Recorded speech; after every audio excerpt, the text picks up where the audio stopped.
All right, folks. We all know that one of the most common mishaps in hunting is damage to your rifle scope. Last year, I found the solution to that problem with the Stealthy Hunter rifle cover. It wraps around your scope and actions securely to protect it from getting knocked off of zero or even severely damaged. Stealthy Hunter also has a glassing pad and a wide variety of supplements for the outdoorsman, such as protein powder, CBD products, turmeric, and gut health supplements. They also make a lightweight trauma kit weighing in at just 14 ounces that includes everything you need and nothing you don't for all of your backcountry medical emergencies. To shop all of their equipment and supplements, go to StealthyHunter.com and enter the discount code at checkout, The Northern Hunter, to save on your order today. All Stealthy Hunter equipment is proudly made in the USA.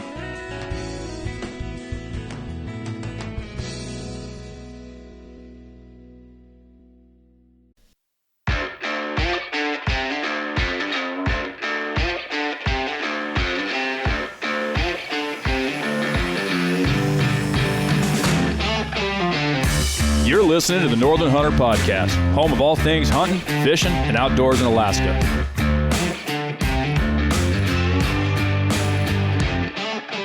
All right, everybody, welcome back to the show. My name is James Payne. I'm Dalton Gray. I'm Ryan Humphreys. And today we got a special episode. It's a 5-person room today. We got Chris back in the studio with us. Thanks for joining us, buddy. How's it going, fellas? Good. And Carl Roberts is here with us today. Thank you for cutting time out of your day to come sit down with us. Thanks for having me. Yeah, no problem at all. So you are, for anybody listening, this is coming out on April 15th, I believe. Yeah, 15th. So on the 20th, we're having our bear baiting workshop, and you have graciously volunteered to come help with educating people and talking about your experience with bears and bear behavior and all this. And so today, just kind of hoping to give people a little insight into who you are and what your background is before the event. And thank you for offering up your insights for this. It's going to be a great event. So on that note, April 20th, if you guys, anybody listening, is going to be in Fairbanks. If you haven't already, go RSVP for the Northern Hunter Bear Baiting Workshop. It's going to be here in town at the J.P. Jones Community Center. Mm-hmm. Like I said, April 20th starts at noon. We're going to have lunch there provided for everybody, and it's going to be a great time. Pretty much everybody at the table today is going to be there presenting and helping educate people. This is going to be a great thing for anybody who's either never hunted bears before, never even set up a bear bait, but is interested in it, or if you've been bear baiting for a few years and you just want to kind of sharpen your skills and get a better edge out in the woods. Yeah. You can never.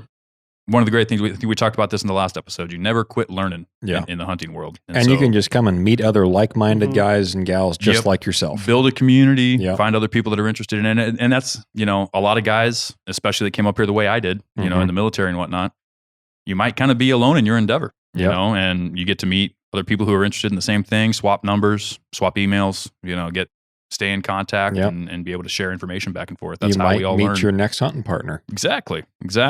You might win some Batum 907. Yep. We're going to have door prizes, raffles, great stuff from a lot of our sponsors. Yep. So they've been gracious enough to donate a bunch of stuff for this event. They're excited about it. We have the RSVP on our website, thenorthernhunter.com. If you go there, right there on the front homepage, you don't even have to go anywhere. Just literally type in thenorthernhunter.com. Boom, you're there. Yep. So, and realistically, you can show up without an RSVP. We're not going to turn you away, but there just might not be enough food for you. So that's really the whole purpose of that is to figure out how much pork I've got to buy. Yeah. So. How'd you land on the term workshop instead of seminar? I had somebody ask me that, and I had a few answers, but tell us your reason behind it. So the difference I saw is a seminar, to me, seems a lot less interactive. Yeah. So a workshop, we're not only going to be just standing in front of you and speaking and talking and presenting, right? Yep. This is going to be an interactive thing. Yeah. Every one of us is going to have points that we bring up, little spiels we do.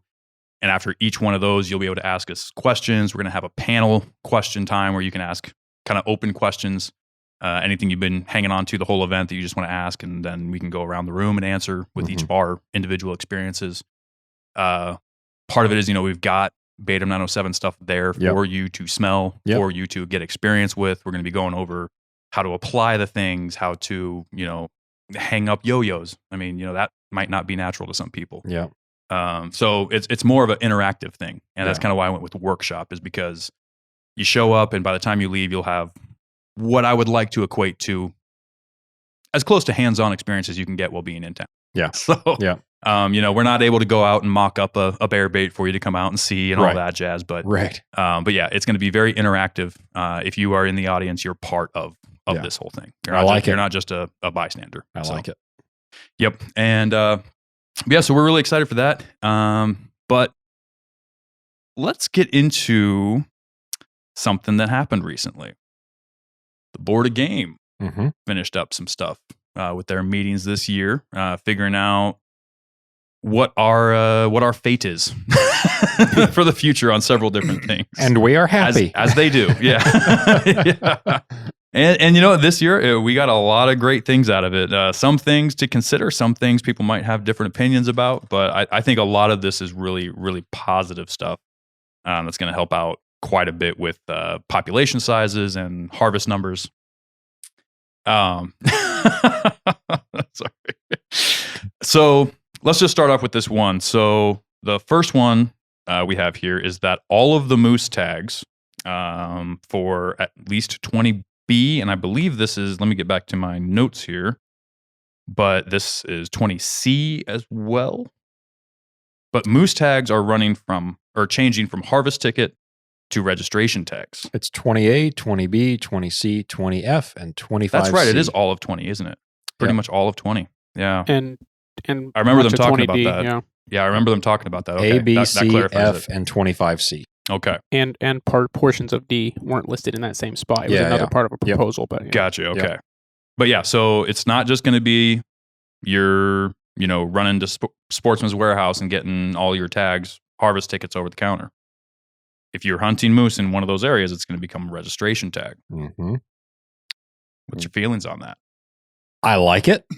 Same. And there are two reasons why. Number one, and Carl's going to have something to add to this that I'm really interested to hear Mhm. his perspective on. Number one is it's better.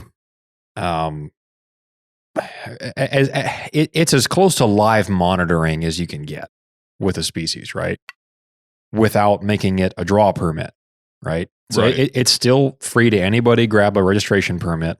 But my favorite part about it is it forces people to report quickly. That's the biggest difference. Yeah. That way they can tell, again, as close to live feed as possible, whatever the deadline to report is. I mean, it's probably, like for the 40-mile caribou registration permit, that's usually within 3 days of kill. 3 days of kill. Yep.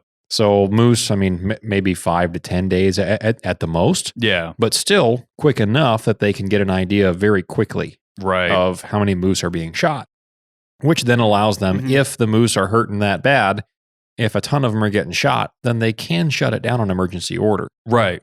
Well, and for people that don't understand the way the harvest tickets worked for the moose before, Mhm. I mean, you could wait until End of the now, year. basically. Yeah. I mean, to report your moose tags, End of the year. technically speaking. Yeah. And Well, if you- that's the problem they were having is Right. people would go out and kill a moose and not actually report that to the system. And there's not as big of a penalty. Well, if it was Yeah. So harvest, if it was you 30 don't- days of kill, right? I think so. If you So- harvested, so- you still had to do it so- within 30 days of so kill. technically speaking, yeah. Is that correct, Chris. Carl? Well, there's a bunch of stuff right there. Yeah.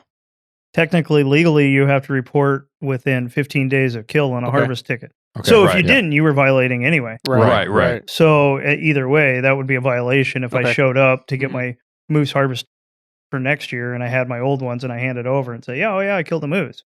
Yeah. Correct. Yeah. Now, from an enforcement standpoint, how many times are they going to do that? Probably not many. Mm-hmm. So it's basically unenforceable, but still illegal. Yeah. Okay, gotcha. And then you have 15 days from the close of the season hmm to report your harvest ticket. And that depends on where it's a harvest ticket hunt throughout the state. So maybe you're going to go out west where there's this October season. Mm-hmm. So you keep it. Or you're going to hunt the general season in November for that week-long archery hunt Mm-hmm. under a harvest ticket. Yeah. That would be times where you wouldn't report it. Well, then people file them away, pull them, whatever. And and you get Right. reminders, email reminders, stuff like that. But yeah, it's so. I mean, that's probably the biggest thing, Yeah. right? Is to get harvest data, and then the other part is to collect some more hunter information. Mm-hmm. How many days did you hunt? Hunter Mhm. participation, maybe general locations, especially for harvest. Yeah. They can probably ask a little bit more specific questions about, rather than just saying the Chena River, Mm-hmm. where, maybe not down to the sandbar that you killed it on, but general location. It'd be more accurate on a registration hunt. And so you're going to get better information. You're going to get more information. You're going to get accurate. And you're also going to find out how many people are hunting and are unsuccessful, Right. or how many people get it and don't hunt. Mm-hmm. Yeah. Because if you don't have that, you can't. I mean, and it's a general season basically. I mean, all they did is change what piece of paper you need to go out Right. there. Yeah. But to better understand, is a hunter effort 15% or is it 60%, or like how many people are doing it, how many days? Mm-hmm. Get a better idea of what it takes. Yeah. Typically, the more time in the field, the more successful you are. Yeah. Right. And I bet you if you spent time looking at it, because obviously you're not going to hunt more days than you did to harvest something. Mm-hmm. I mean, you might be out there, but you're no longer hunting. So you have you can look at it and you can probably piece together. Yeah, if you're going to hunt 20B, you need to spend at least 5 days in the field, Right. right? Mhm. You can get some more information, better understanding of, we were talking about like proposals to change the season dates, Mm-hmm. whether it's the 1st through the 15th or the 5th through the 20th or 15th through the 30th, all kinds of different Right. proposals. And I mean, realistically, the fact is no matter when you start it, the later you go, the better it is. Mhm. Mm-hmm. Yeah. So the restrictions are there to reduce over harvest, Absolutely. Yeah. right? And so it doesn't, but collecting that information is important. And it'll probably even tell you if you look through like historical harvest records, you can find out all kinds of stuff. Mm-hmm. You can look at weather events, all kinds of things, and see how that impacted hunting. Absolutely. Yeah. And then you go, oh, hey, we're having a really dry year or whatever. You can go back and look at it and anticipate what harvest is going to be like Mm-hmm. without having to have a crystal ball. Mhm. Yeah. Right. Absolutely. And, So- sorry. Most of that resource that you're talking about will also be available to the public on the website. Not all of it, but usually you can look at those harvest records For registration. for each permits. registration permit, Right. and for year to year, and figure out. It's not all going to be available, but much of it will be. Yeah. And to clarify what I was saying earlier, I wasn't cluing into the legality of Yeah. Right, reporting right. after your Right. kill. It was that The there's no commonality. requirement for the Yeah. harvest ticket in general. Yeah. If you didn't harvest, because you are able to hold on to it for those later Right, season hunts right. and winter Right, hunts and right. whatnot. Yeah. And so there's no way for them to know if you're holding on to a tag you filled or holding on to a tag you didn't fill. Yeah. I'm assuming if they're doing a registration hunt for each one of these, it'll be individualized. Or is it going to be I'm going to guess single? it's just going to be a region-wide permit. So Okay. it'll be all of those units, 20B, 20A, Right. everywhere. Oh, that, really? So it won't be specific to 20B where at the end of like No, because the otherwise you're 15th going to you'd have. you're going to carry a book full of permits if you're. Right. They may split it up Right, more right. between hunts and seasons, I imagine. Like if there's the November bow hunt and Yeah, I don't know how I don't Right. know how they're going to account for that November bow hunt, like because that is a that's little going to bit be a specific right. permit. Mm-hmm. Yeah, I don't know if they'll have that separate or anything like that, or like a late season permit, Mhm. different things like that. But I mean, yeah, they want to have one piece of paper that you can go out and do what you did with a harvest ticket. It's just Yeah. going to have mandatory reporting requirements. And Yeah. obviously, I think it's good from a scientific standpoint. I think the one thing that the general public needs to be aware of is that all those guys that, have their little hunting bag that they come in with, and I've seen that for a long time. They hand you your harvest ticket and they're like, all right, I need to get my moose one for next year. And if you didn't report, you're not getting one. Right. Right. There's going to be some very angry, upset people the first year. Yeah. And so, getting that out and making sure people are aware of it, I think is going to be the big thing. If you don't report, you're not going to be moose hunting Right. in that area. You can Right. still get a harvest ticket. And that's, But for registration permits, if you don't report on that, they can now enforce that, basically. Right. Well, Exactly. Yeah. And it doesn't Yeah. just stop that hunt. It's any registration permit. any for the next registration, season. drawing, or tier 2 permit. Right. Mm-hmm. And Perfect. so if you if you didn't do that and then you put in for drawing permits, Yeah. and then Right. and then you Right. just donated $100 without even getting a chance, Yeah. right? Has there been any rumors floating around of, let's say, a limit on how many registration permits are handed No. out or anything? It's still going to be kind No, of like the it's- 40-mile herd. You it- can just run in and grab yeah. one. Yeah. Yeah, I mean, and it's not going to be quota based. It's not. I mean, the goal is to make people report Yeah. and have some teeth to the enforcement side of it. Good. Mhm. Good. Yeah, because Um, I have heard the struggles even later into the the late winter where Mhm. they're complaining that they don't have all the data to give solid moose numbers for the harvest and Well, everything. and I can tell you probably 1,000 times where, like I said, somebody comes in, maybe they're going to go black bear hunt in the spring and they pull out their little Ziploc bag with all their stuff in there and they pull out their moose harvest ticket and they're, okay, I need to fill out my little report section. And they just check no, did not hunt, Mm. and sign it and hand it over. Mm-hmm. And you've been waiting this it- whole time for that data, and it was just And yeah. a minute later, you ask them about how their moose season went, and they're like, "Oh, I hunted like 10 days," and they just gave you a report that said they didn't hunt right because they didn't want to report. Really? They didn't want to spend the time to fill it out, Yeah. Mhm. right? And so, like, I mean, and that changed with electronic reporting and stuff like that, where people can do it at home and they don't have to do it in person or drop it in the mail. But yeah, I mean, and that's you're basically falsifying your report, and at the end of the day, you didn't kill a moose. It doesn't really matter. But if you wanted to look at hunter effort, hunter success, things like that, Mhm. you're not getting that. Yeah. I mean, because a lot of times you can use those metrics better than you can use other stuff. Mm. So Absolutely. Yeah. Mm. So I'm in support of this one. I think this is Yeah, a me too. good thing for Yeah. the conservation, especially given the moose, we'll just say, climate recently. I think the more information we have, the better. Yeah. And we'll Are you just- saying that the moose climate is changing? Oh boy. Oh, it's been changed, brother man. Can open, worms everywhere. But so before we move on to this next one, I just realized I totally skipped over your credentials at the beginning of this introduction. So I have a correction to make. So I introduced you the last 2 episodes, honestly, because so Chris texted me halfway through the episode we recorded previously, correcting what I had said. So unfortunately, but I had claimed you were a biologist. That is not that is technically not correct, right? No. Okay, so I was a technician for 12 years for Fish and Game. okay, yeah, I worked at a cannery my first year up here. Came up here to go to college. Worked down sorting salmon, and then did some smolt and spawning work in Southeast Alaska and out of Sitka, spawning chum salmon and doing some of that. And then I worked seasonal jobs while I was going to school at UAF.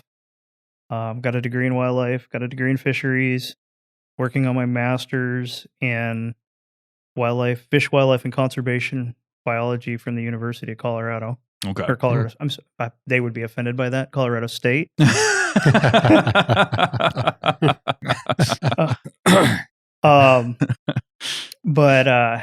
Yeah, so I'm doing that, and then I worked fish project on the Yukon, doing chum salmon mark recapture work on the Yukon. I worked an internship for Fish and Game doing rough grouse, making artificial nests and looking at predation on rough grouse nests. Kind of took a little detour and went on kind of some other work source type stuff and worked security at Fort Wainwright for a while. Worked at Sportsman's. I was fishing manager at Sportsman's, so kind of got a little bit of the retail side of it. And then Nice. Graduated from college and started working at Fish and Game for 12 years. I worked front desk, did all kinds of stuff. Mm. Everything from permitting and advice like that to in the field, hands-on stuff, checking hunters. Yeah. I mean, So what kind of a is- dream job, really. Yeah. So what is the so a technician, for anybody that's not familiar with that role, is that kind of like a general do-all Fish and Game? Like you kind of get your hands in everything? Yeah, I mean, you're the labor.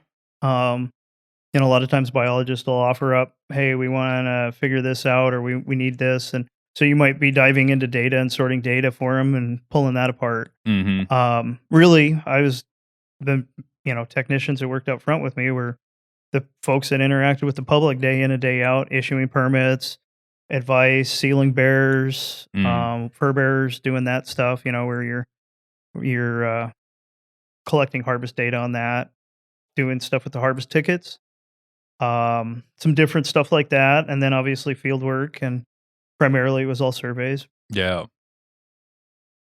Probably I get between 800 and 1,000 hours a year in a Super Cub.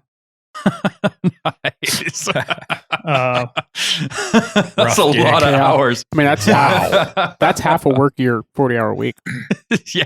Yeah, I mean, it was I'd fly for 8 to 10 hours a day for all of November, and then you're doing all kinds of stuff like flying surveys, and I mean that doesn't take long, a week, and you're at 70, 80 hours, and you do that, and then you're doing wolf surveys in the spring and spring partition or like calving surveys, different things like that. I mean, yeah, it was not hard to.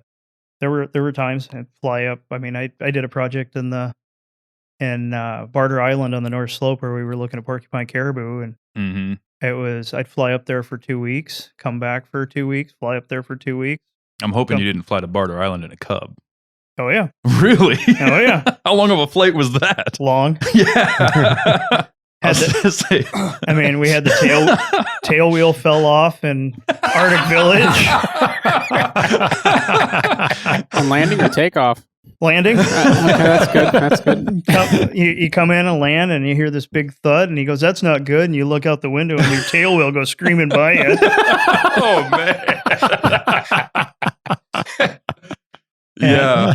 And so he does the phenomenal pilot taxiing, where he's basically taxiing with his tail off the ground all the way over, sets it down gingerly, and we grabbed a barrel, set the tail up on a barrel, and he had worked there prior, and so he knew some folks, and he's like, "You think we can fix it?" And I was like, "I'll go find the tail wheel before we know what we got going."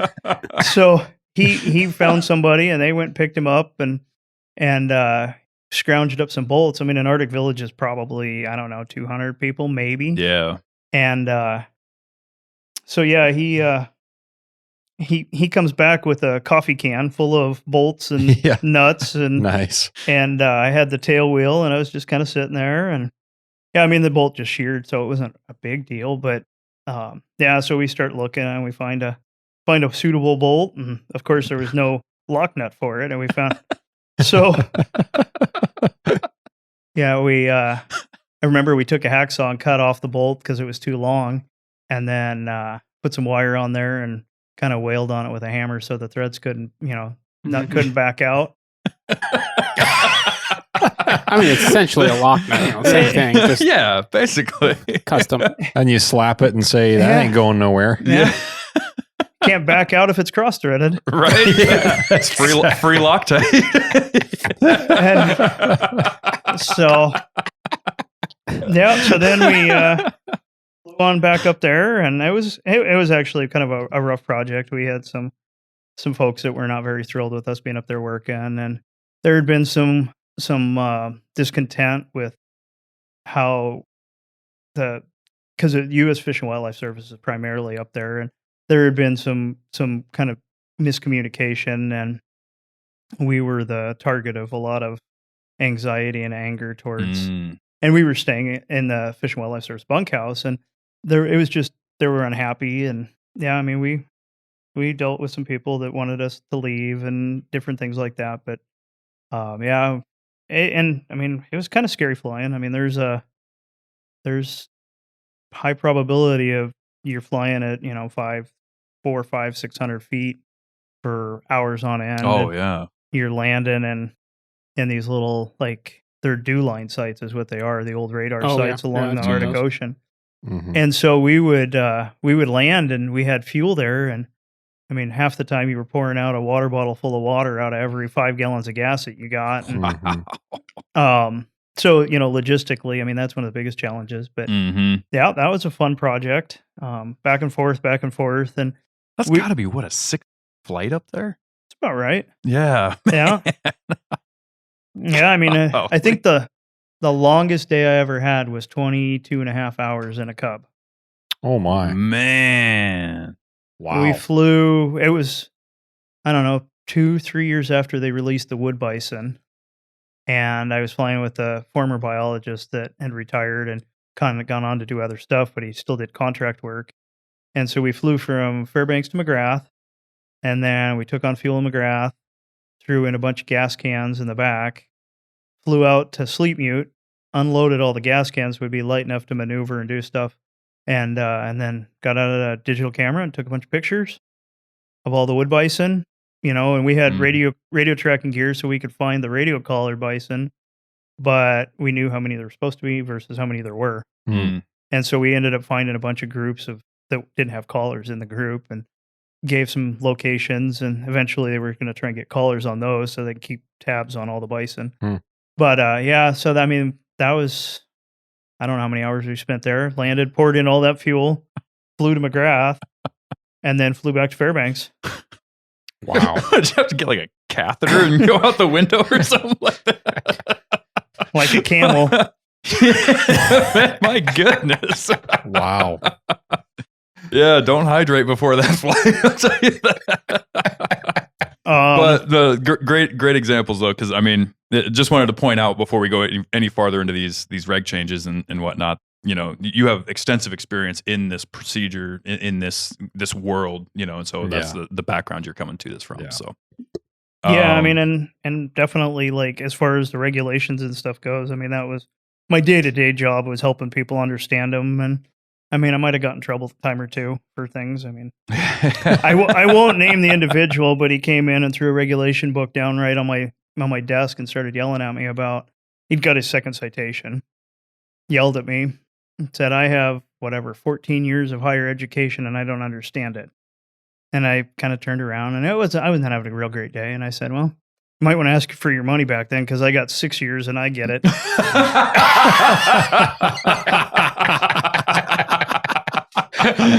Should have paid attention more.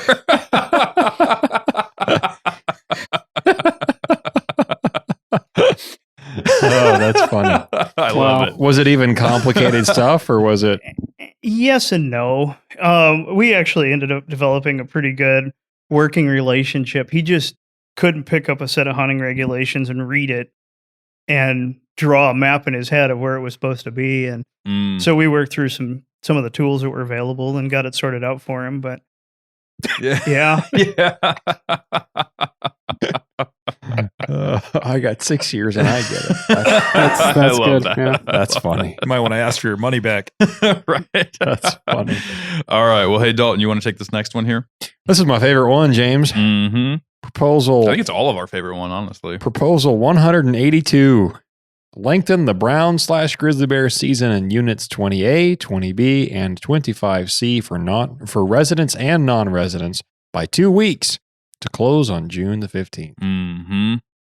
And the crowd goes wild. Yeah.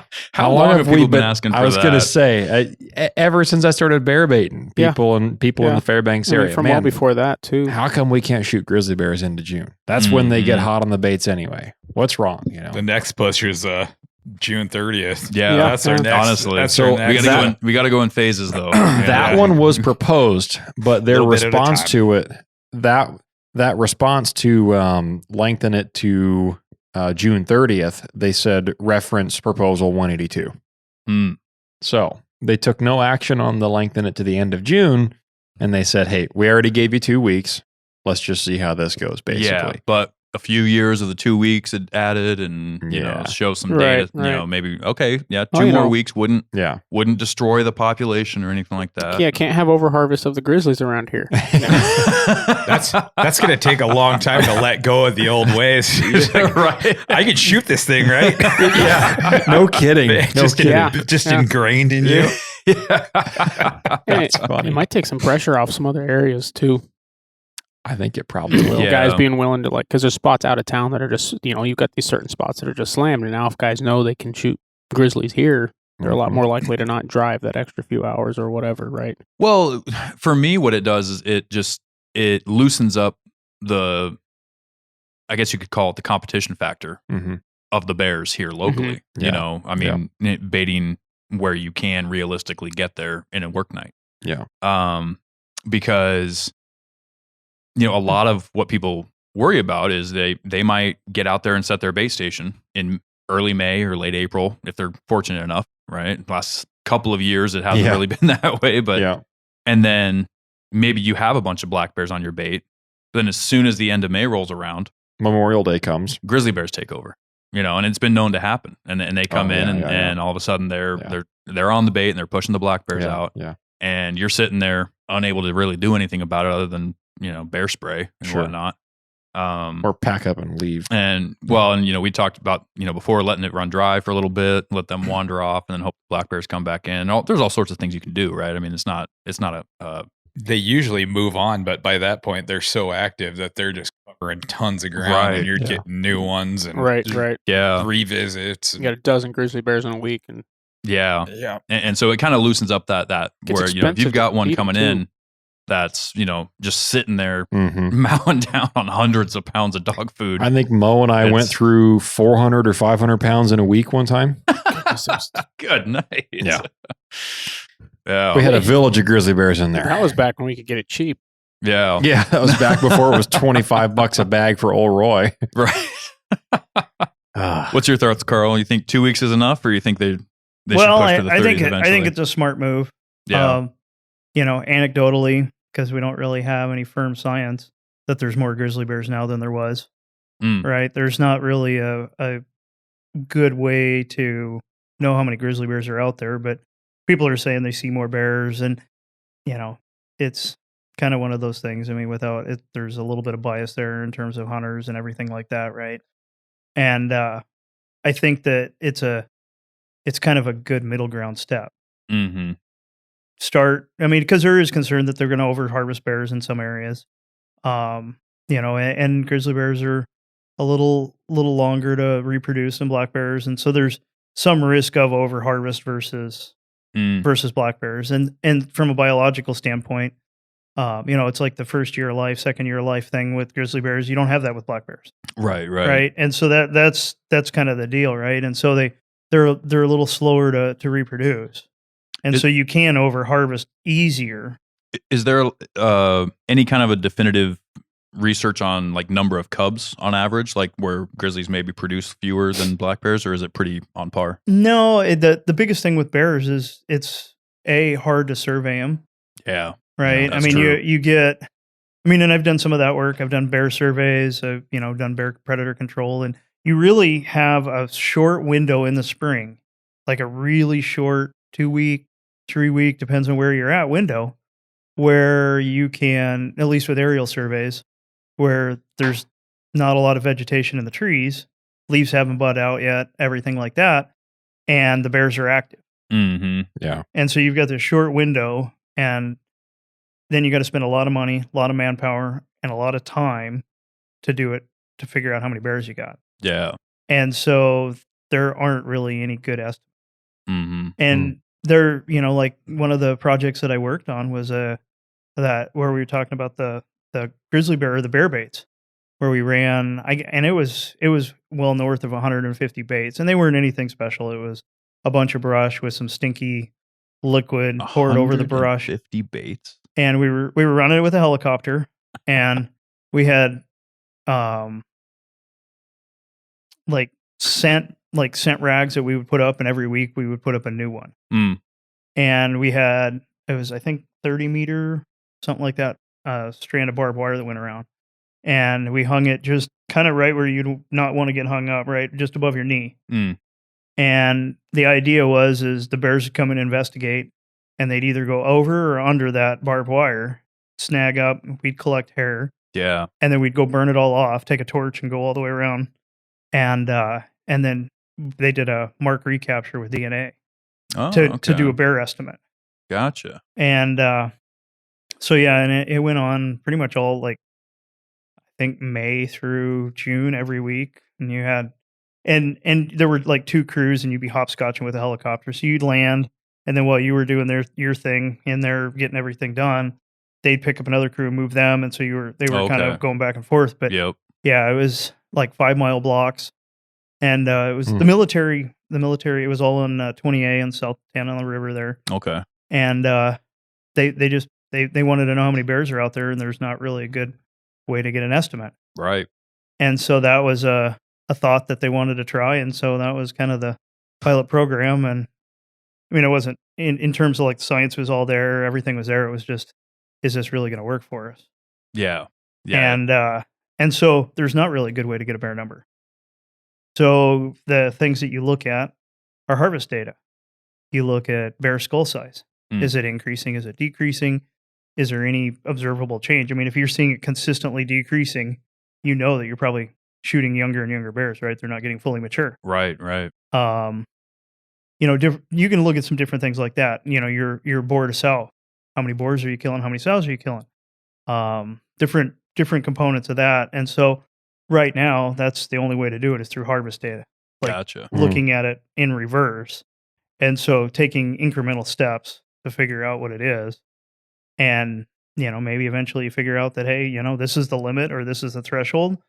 I think it does give some more opportunity.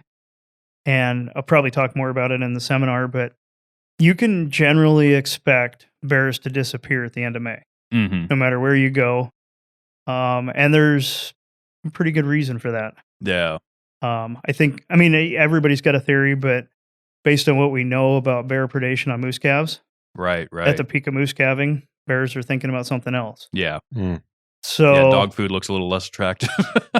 Right. It doesn't whine and scream when it's, you know, laying there. Yeah. Just got to throw some squeaky toys in. Yeah. You had bear toys. That's $1 million idea right there. But yeah, I mean, and so, I mean, and I've actually been flying like calf surveys, and you're sitting there and you're like, we're out flying, you know, and I remember we saw a cow with twins, and on one pass we go by and, oh yeah, they're over there, and we count them and do our thing. And then on the next pass we look over and there's only one. And wheel around and, well, let's go investigate. So we wheel around, take a look, and sure enough, there's a grizzly bear that already nabbed the one calf. Right. And so, you know, of course, you get a little asterisk by that. You know, do we count that as a single or do we count it as a double? Because when we saw it, there were twins, and now there's only one. You know, technically, it's you know, and there's when they did some of the bear work out in McGrath and some of that 19C country, they figured out that black bears are really efficient. I mean, grizzly bears are far more efficient at killing moose calves than black bears. Yeah. But black bears are equally as effective on killing them because there's more of them. Gotcha. Right? It's a numbers game for black bears. Right. Right? Yeah. And so, like, I mean, obviously, without going too far down the rabbit trail on that whole thing, I think there is some benefit to harvesting some grizzly bears and providing that opportunity for people. Do wonder what the hide will be like. Do wonder, you know, there's some other constraints there in terms of that, but at the same time, give people an opportunity. You know, maybe you don't do a rug, maybe you do a shoulder mount. Right. Yeah. Something like that, you know. And so from that standpoint, yeah, I think it's good. I think anytime you can give more opportunity to harvest without sacrificing, you know, it being sustainable, yeah, do it. What time frame do you think we're looking at to collect that kind of data, looking at the harvests, the skull size and everything, on how to figure out? I mean, is that like a 2-year process, a 5-year process? It's a sample size process. Yeah. So depends on how good people are at killing bears.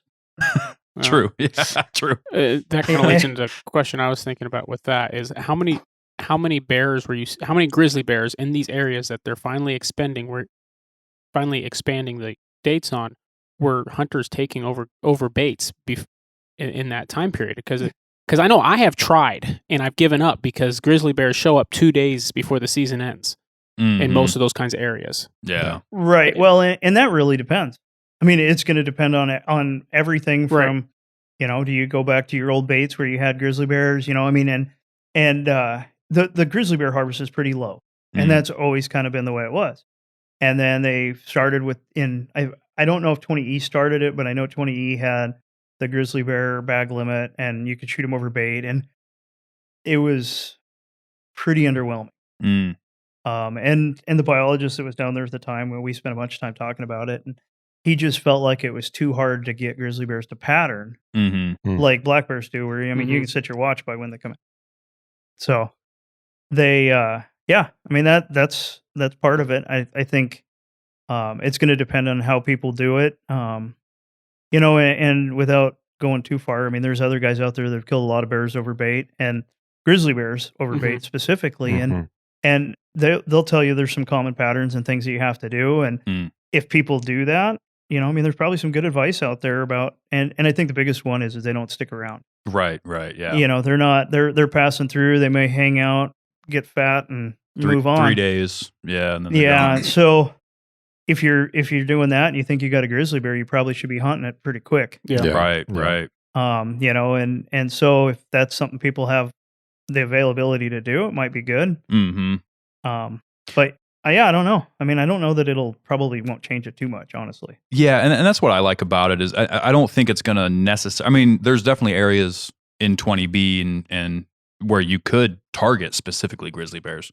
But I think for me, what I like about it is it kind of loosens up that stress of, are you going to watch this grizzly come in and basically just be trying to chase it off rather than being able to actually harvest it? And it's a lot of times, I mean, bear baiting is not a poor man's game, and it can be. There's definitely ways to do it, but feeding grizzly bears is all these smell goods are expensive. Yeah, they get up there. Dog food gets expensive when you're feeding grizzlies, and and so it's only April, and gas is already almost $4.20 a gallon. Yeah. Right. That's the other consideration is refill time. I remember during the height of COVID when gas got $4.80 and up around the $5 a gallon mark. I remember talking to guys at Fish and Game and asking them, are there fewer bear baiters going farther out of town right now? And they were like, oh, absolutely. Oh, yeah. And he told me, he said, it is astronomically decreased right now. Yeah. So he said, if you have the means, go far. Yeah. And I did, and it worked out well. But, on years like, under our previous administration of presidential authority, when gas was like $2.50 a gallon. Right. Yeah. I felt like I saw everybody and their brother far out of town because now they can afford to do it. Are you advocating for higher gas prices right now? Absolutely. Bidenomics, baby. In the spring, yeah. In the springtime, right? Bring it on. Helps the economy. As long as we don't get Trump back, right? Yeah. Right. Never Trump. There's a reason we call them $1,000 bears, though. Yeah. Well, and so kind of along the same lines of this proposal, extending the grizzly season, there's another proposal that passed, which a lot of people are going to be happy about, which loosens up the regulations for grizzlies over bait in 20D. Our cousins to the south of us are going to be really appreciative of that. I know I've talked to tons of people from down in that area that have had struggles and problems with that and not being able to shoot bears over bait. And so it was always been split up where you can and where you can't. Now they're striking out all of that, north of Tanana verbiage, portion of verbiage and all of that. So that's going to open up a lot more areas where people will be more comfortable to go out and kind of, the secondary good thing with this is I really like that it's kind of making people more comfortable to spread out, right? We're not all condensed into the same tiny little area anymore when they loosen up these regulations, and it allows people to kind of be able to move around and whatnot. So because that's always a good thing. Yeah. Always a good thing. Yeah. So absolutely it is.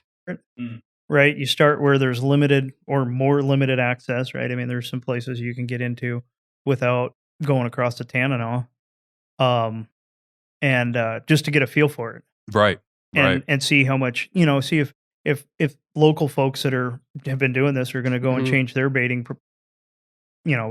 locations, habits, whatever, and see if it changes bear harvest. And if there's no real increase or it doesn't change, you can start scaling it back. I mean, you got to start conservative and work your way into like loosen it up as you go. Because if you you'll have a knee-jerk reaction if you go the other way.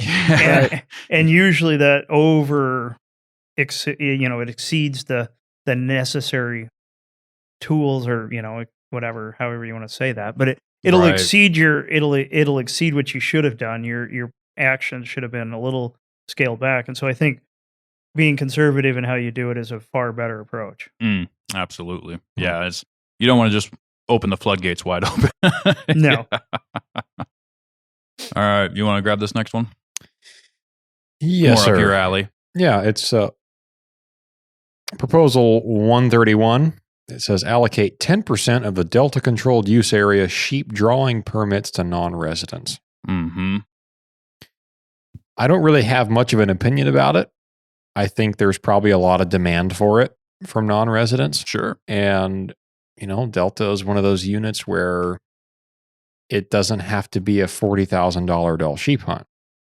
And, there's a good number of outfitters that operate in that area. I personally, I don't see anything wrong with it. Mm-hmm. It just gives non-residents another spot to be able to go and spread out a little bit more. The wordage on that one, does it say it's going to be 10% of total tags for both hunts or 10% of each hunt? It says allocate 10% of the Delta controlled use area sheep drawing permits, plural permits to non-residents. So according to this, now obviously this is not written into the regulations yet, and just for the record, none of these are going to go into regulation effect until next July 1st, right? So 2025, July 1st. No, it'll be this one. 2024. It'll be this coming July 1st. I'm sorry. Yep. Yeah. Yeah. Anyway. But you won't be getting a permit under this until... Right. All right. Yeah. Right. Yeah, because those permits are already distributed. Sorry. In my head, it was still 2023. Anyway. Time flies. So the following, this July 1st of 2024, but it is the next regulatory hunting year, according to the regs. So anyway, but yeah, at least according to this, black and white, it is 10% across the board. Okay. So yeah. Interesting. I'll be curious to see how they word it and for the draw permits and see what happens. But, yeah, I think it's probably a good opportunity. Yeah, sure. I mean, and I know that there's a lot of people that come up here, that are, it's just stationed, near there. So, I mean, that'd be a great opportunity for them if they're able to draw a tag there. So, sure. And something else to consider too is they just closed down last year 19C to non-residents. So some places, that are getting more stringent for non-residents to even sheep hunt at all, now they have at least somewhat of a chance to go somewhere else on a draw permit. So that's true. Yeah. Kind of moving things around and shifting things as they need to. Yeah, because I don't think thought about it that way. I don't think it's any kind of a secret that sheep aren't doing all the greatest right now in Alaska. I mean, it's talked about pretty much anywhere in the country. Right. In the sheep hunting community, is Alaska is falling off the deep end, and what are they going to do? And well, that's part of wild animals is they ebb and they flow, and we're on the downswing right now. But I think it's a good thing that Fish and Game is shifting things around, and they're making an effort, and they're doing what they think is right. So I'm in full support of it. Yeah. There's one thing I don't like about it. It's 10% less chance of me getting one of those. That's not true, because they were already getting a certain number. Non-residents were already getting so many of the Delta permits. Yeah. Oh, really? Yeah, because guides operate in there and they take non-residents. Okay. Absolutely. No. Well, why did it have to be a proposal this time? Maybe it was a set rate. Maybe it was either a cap because maybe too many were getting it, or maybe not enough were getting it. But they're just allocating 10%. Yeah. Only So now. they just made it 10%. What's your thoughts? I don't know. I guess the question is did they go from up to language where it said non-residents can have up to 10%, and you've got, a huge number of Alaskans putting in for it, and so maybe one non-resident gets it. Right. Because the idea behind up to language is it caps it at no more than, we'll say there's 100 permits between the two, so 5 early and 5 late, no more than that. But if you've got, 10,000 people applying for a hunt or 10,000 tries into a hunt, and non-residents are making up a small percentage, they're probably getting a pretty low chance at it. As far as the allocation of it goes, there's pros and cons to both. I mean, from a resident standpoint, I think it kind of is challenging because you now have a 90% chance. Right. Versus, having the idea of everybody having the same opportunity all the time, regardless resident, non-resident. Mm-hmm. And now, maybe there's only 500 people to put in for that as a non-resident. Well, if you put in 5 times for it, you've got a 1% chance versus some infinitesimally small chance as a resident. That's true. So, I mean, in some ways you might have a better chance being a non-resident getting a permit there than you are as a resident getting a permit. But at the end of the day, I mean, with permit chances being that low on that hunt in general, especially the late season where it's motorized and everything, I don't think it matters. I don't think 4 or 5 permits is going to make or break whether I get lucky or not. No. Well, and to be honest, I mean, that would be an interesting thing to look back at the data on is how many of these permits before were going to non-residents, because if it was more than 10%, and let's just say now they're capping it at 10%, right. As a resident, you might even have a better chance. Honestly. That's what I was saying. I don't know. I have no data on which way it went before, but I would venture to say that. I mean, you probably find the harvest data for that, or it'd be pretty easy to sort that out. But the one thing about it, and this is a consideration depending on what harvest looks like, things like that, is and goes to the whole debate of the sheep. Kind of in the fray of all of the sheep discussion is when you're talking about non-resident success rates, they're higher. Yeah. Right. I mean, they're paying more money. They're paying for somebody that is going to have the experience, have the logistics, have all the things that, I mean, obviously resident could do that too, but it's a little different. Right. Exactly. And so it might change harvest. It might change, I mean, and it's that one isn't really managed as a trophy hunt area, not like the TMA further over to the east. Yeah. But it might change the opportunity in some of that stuff. So I think if I'm not mistaken, they gave out 60 permits per early and late, and so that was a combined 120, or was it 120 each? No, it wouldn't be that high. Yeah. I mean that'd be a lot of people combing that. Pretty sure it was area. 60 for the early season and 60 for the late. Oh, really? Yeah. That's the number that comes to mind anyway. I've never actually even put in for that one, to be honest with you. Yeah. Maybe I should. Well, I don't know. We'll see. Move back to Kansas and become a non-resident. Lose your PFD, but right. It'll only cost you 25, 30. Yeah, just yeah. But I'll get it, right? Maybe you have an 80% success rate or something like that, So yeah, I know of at least one guy that guides hunters in there, and one of his guys killed a nice ram last year. He's pretty successful in there, but he's got a whole crew of guys, and they do a good job, and they're thorough, and they spend a lot. Is that where Tyrell got his too? Tyrell drew, yes. Yeah, Tyrell drew Delta last year. He got one too. Yeah. Also, Matt Size that we had on the podcast, he drew Delta. Oh yeah, I missed that episode. Yeah. Oh, that's right. I forgot you weren't here for that one. I was out yonder. That's right. Yep. Anyway, Mo, you wanna open up this next one? This last one here, what we got? I gotta pull up this thing real quick. Sorry, it's hard to keep everything going when you're doing as much as I'm doing over here. Well, I'll go ahead and jump into it then. Go for it. So we don't have the number written down here, but it looks as though they're going to be opening up the ability to use night vision for fur bearers. Weren't we just talking about that with somebody else that's here today? I was going to say, I think you guys did. Yeah. So that's something that has been, I know, proposed several times. It's been, talked about for forever. And I mean, I have watched videos of people using this stuff in the lower 48, as long as I can remember, and think it looks pretty cool to use. And I understand, the desire to use it.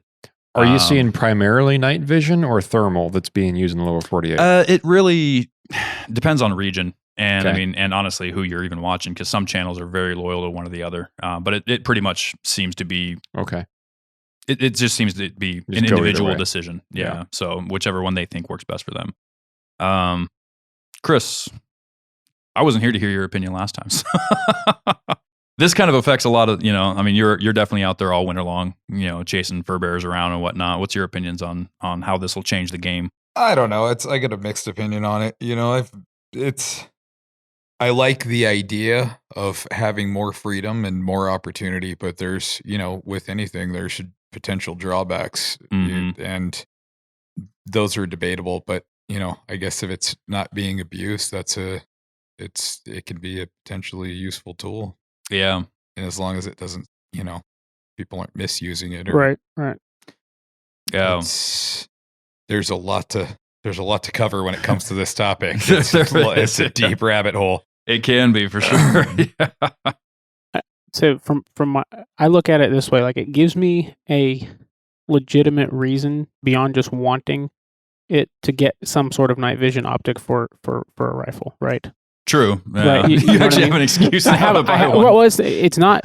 is an excuse, but at the same time, it gives me a legitimate reason and a way to use it, and it not just be some pie in the sky dream. Like, oh, it'd be cool to have that, but why? I wouldn't be able to justify it. Now I could. Right.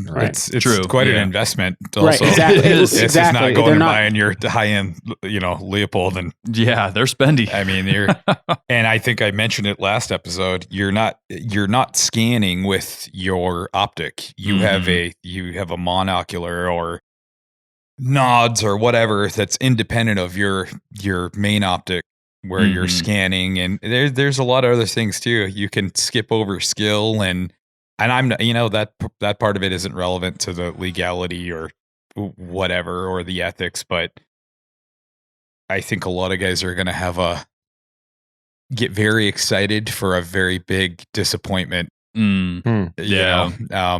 And I'm actually eager to see it. I'm pumped. Maybe there'll be maybe the market will be flooded with night optics, and I'll get a crack at it too. 50% off. Yeah, there you go.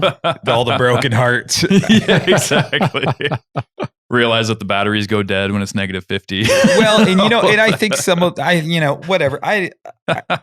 We've talked about the identifying targets situation and different things like that, and that's another one that's debatable. But we have leash laws. Mo and I talk about this a lot, and we have leash laws, but you start nabbing targets that are unintended, and it's gonna generate publicity. Give an example of what that might look like for folks that aren't aware of what you're talking about.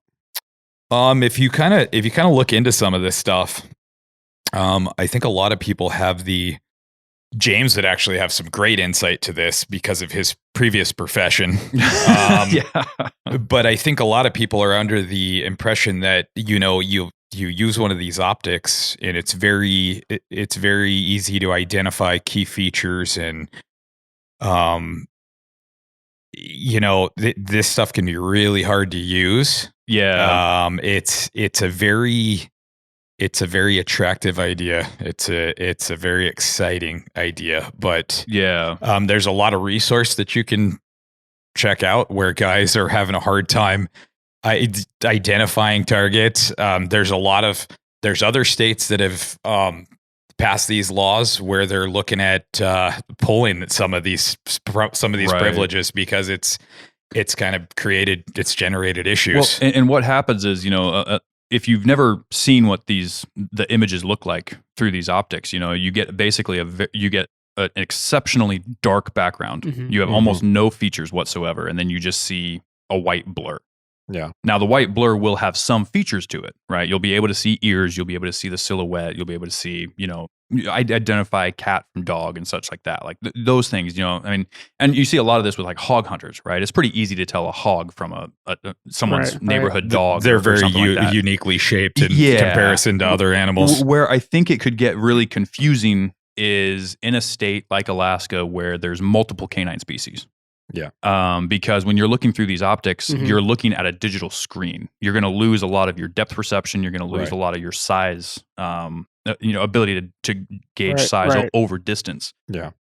So fox versus coyote might get a little confusing, something like that, and coyote versus sled dog, especially for the new eye. If you've got somebody who's never used one of these before, they just oh man, I'm allowed to use one. I'm going to buy one and go out in the woods. Well, and the thing about it is the success rate is already low enough. It's not like you're going to go out there with this new idea and start schooling yourself, calling tons of critters in, and by the end of a season go, hey, I've totally hashed this out. I know what I'm looking at. I mean, some guys are lucky to call a single critter in a season. I think there's going to be a lot of trial and error. I'm actually excited. Dalton kind of talked me into it a little bit more, but I'd like to see where it goes, as long as it doesn't reflect on us negatively, and that's one of my concerns. We have a very free range, right now. We have it. We kind of regulate ourselves. We don't have a lot of people implementing new law or restrictions, and that's my biggest concern when I see something like this get pushed through is, how is it going to affect us in the future? And we all get really excited when we get another right and another extended season and this and that. But I think we just need to look at things long term too. The only advice I would give on this particular topic, and honestly, Scout's honor, I'll probably buy one, and I'll probably use it, and I'll I want to test it out. Like I'm not even going to lie and pretend I'm not interested in using one of these, because I've watched the videos. They look awesome. I would love to see, what this looks like out there. Yeah. Whether I buy a scope or just a pair of thermal binos or something like that, however that goes. But use responsibly. That's the biggest thing is training your eye to know what you're looking at. I'll weigh in on that a little bit. Yeah. I think I said it at one point that the biggest concern I have with it is you're kind of reinforcing or kind of going against one of the cardinal rules of firearm safety, and it's know what your target is and know what's behind it. Right. And if you can't see behind it with your naked eye, you can't see behind it with an optic. Right. And with the lack of scale, you don't necessarily. I mean, what's the difference between a lynx and a house cat when you can't tell the scale? Yeah. And that said, I think that there's, I can think of a really good use for it. Mm-hmm. Right. And it would be like you do a set, you're calling, you do whatever. Mm-hmm. And then you turn around and you scan with your thermal and see if there's anything that you haven't picked up yet. Right. And you're probably still going to use light to identify and shoot it, but right. Something I think it would be beneficial for, and I'm actually kind of might be pre-disclosing some potentially secret advice, but industry secrets. Well, and I don't think it would take much for a guy to figure this out, but I think I have a night vision device currently, and it's it's kind of one of those things. It sits up on the shelf. I tinkered with it when I acquired it, and great, can't use that. Right. I think where that would be potentially beneficial is you utilizing that in conjunction with a light. Yes. Right. So you're doing your dark work. Yes. And here's the other thing, and Carl and I talk about this a lot. Animals can see you. Mm-hmm. Yeah. And so I think this is just even without light. Even without light. And Carl could probably give a really good breakdown on this, but and I've got what I've got just from being in the field and getting busted. You're not going to have this free range of mobility, and you're going to suddenly be working under darkness and have all this success. It's not going to work that way. Yeah. And it's not a fix all to all the problems. Carl used to tell me when I started calling, he used to say, that I would be, celebrating and giving him my field stories, and whatever, go on. And he'd look at me and go, Chris, if you can see them, they can see you.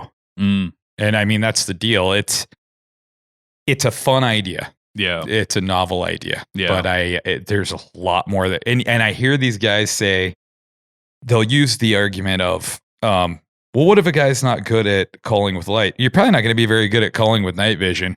Right. And I think that's a pretty clear breakdown. I think it'll be a harsh reality. There's a lot of skill that goes into this stuff, and it's just not going to be, you're not going to be able to work under the concealment of darkness because you have this technology now. It's just one more piece of equipment, two more pieces of equipment. Yeah. You're about 10 grand in if you're going quality gear. Yeah. You're 10 grand in on your optic, or you're 5 grand in on your optic, and you're going to probably be 5 grand in, 3 grand in on your scanning device. Yeah. Which is cool. That's to each guy's discretion, but yeah. this is not going to be a magic bullet to up your success rates. You can't buy your way to success. Nope. Right. And it's time in the field. And I even think that I like the idea of maybe not even going full night vision optic, but like I say, utilizing that as a scanning tool and then lighten them up.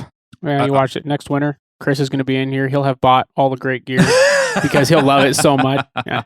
That's my prediction. I'm just kidding. I'm just joking. I definitely think I can see the benefit to having the scanning. Yeah, the binos. Well, and I'll tell you something else, just from a legality standpoint, is and Carl and I, we've spoken about this in the past. You start when you're really pounding stands and you're calling. Your night calling and stuff, a lot of these places you're going are bedding areas for cows and calves. Oh, sure, yeah. And you're subjecting yourself to being stomped and chased around. And I think it's very hard to explain to a trooper why you have a scanning tool in your pocket, right? And I think it would be nice to go into an area even for a safety tool and scan your area down. And you might catch something bedded. The other thing too is you might go, well, there's a cow and a calf laying over there, and I'm not going to go waltzing in here like I thought I was. Yeah, and avoid a confrontation. It's useful. Well, and I'll say a lot of the responsibly. A lot of the videos I've seen in Lower 48, it's all agricultural areas. Yeah, so they're shooting coyotes in between cattle, and we don't really have that kind of geography here, right? I think that's going to be another kind of wah. Right. Yeah, you can't see it behind a bush either way. And not to say that we don't have places where that you could really use that stuff, but I don't know. Yeah, there are videos of guys doing this on the internet where you can tell what they're shooting. Right? That's the $10,000 equipment. That's $10,000, $20,000 piece of gear that they've spent because this is what they do. That all has the time. Multicolor palettes. I was going to say the other thing is you've got to set those up to do that. Right. Oh, so your distance and everything all comes into play. Well, and when you watch those videos, you'll see the frame go in and out, like they're changing. That's what they're doing. They're changing settings and saturation and all of that because that's and kind of what I went back to. Use responsibly. You have to train yourself to use this equipment. It's not like you said. Not to say that's ever been done, but another factor to consider. Carl and I, we've done some night calling and different stuff, and you and I have done night calling. Yep.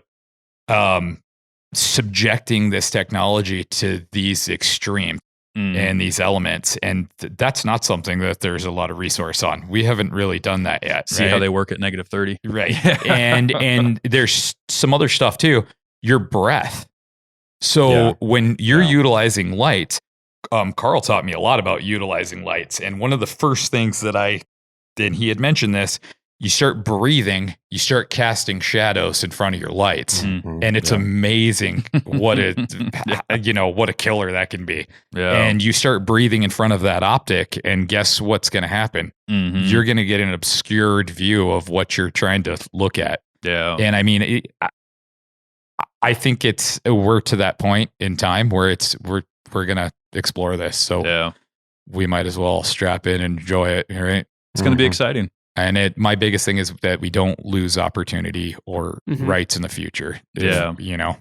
If you're calling within, dog running distance of a neighborhood, know what your point. And there's leash laws and there's all these but here's the deal. When you're dealing with the unreasonable and the emotionally fueled antis, it doesn't matter what laws are in place. You're just going to create a stir. Exactly. Yeah. And and then you're talking about guys I just keep hearing this, well, if you're not good at this will be a great tool. And I think that's just a little backwards way of looking at it. It's, build some base fundamentals and build the skill first. And I almost kind of question if it's going to be useful on a lot of evenings in this environment.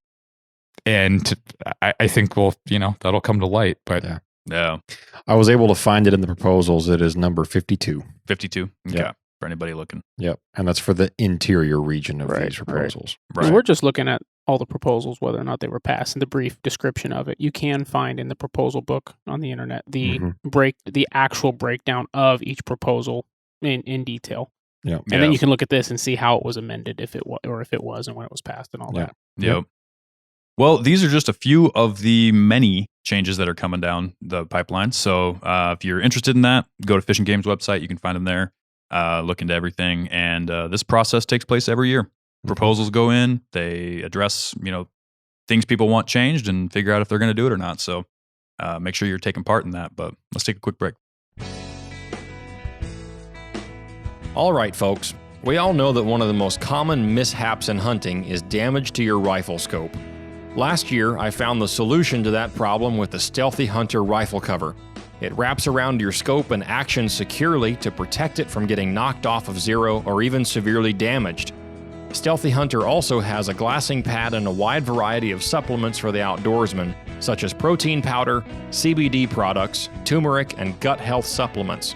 They also make a lightweight trauma kit weighing in at just 14 ounces that includes everything you need and nothing you don't for all of your backcountry medical emergencies. To shop all of their equipment and supplements, go to StealthyHunter.com and enter the discount code at checkout, The Northern Hunter, to save on your order today. All Stealthy Hunter equipment is proudly made in the USA.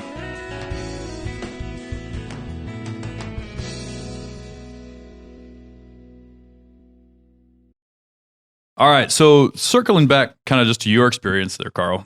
So what got you, what's a little bit of your backstory and what got you into this whole life of just wildlife and chasing these, you said you're going after your masters now, and the work you've done at Fish and Game. What kind of steered you in that direction? Well, so I guess I started out, grew up in Colorado, kind of on the Front Range. Did a lot of gardening and stuff like that as a kid. I mean, kind of all kinds of different stuff. But I think one year I won the county fair with a 300-pound pumpkin, and Nice. got into gardening for a while. And then Big old pumpkin.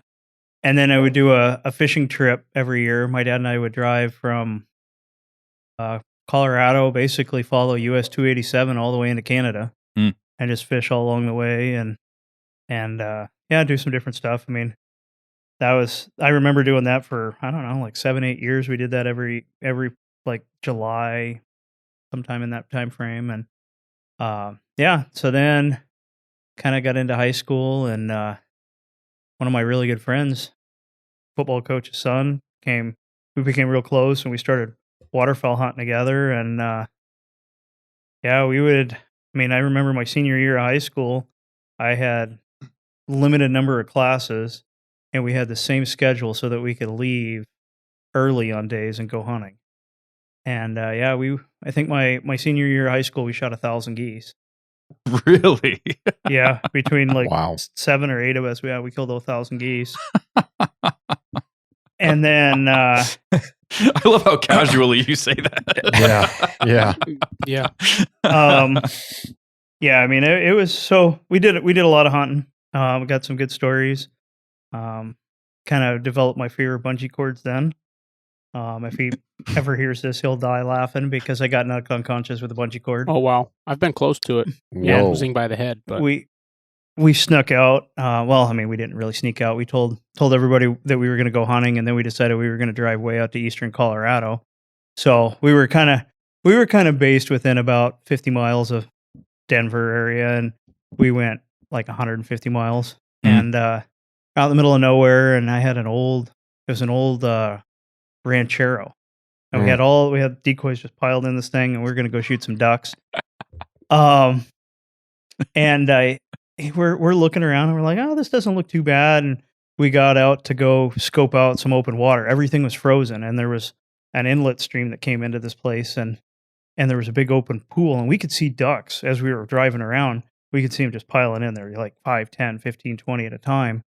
And we're like, this is the spot. And so we go back, and we get back to the car, and all 4 tires are off the ground.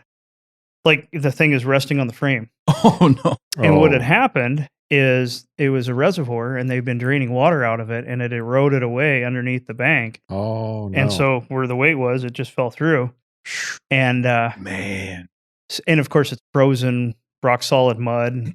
So we're trying to get out, and I had bungee cords holding all that stuff on, and I'm over there shoveling, trying to put something under the tire, and bungee cord came up, flipped up, caught me in the eye, knocked me unconscious. Whoa.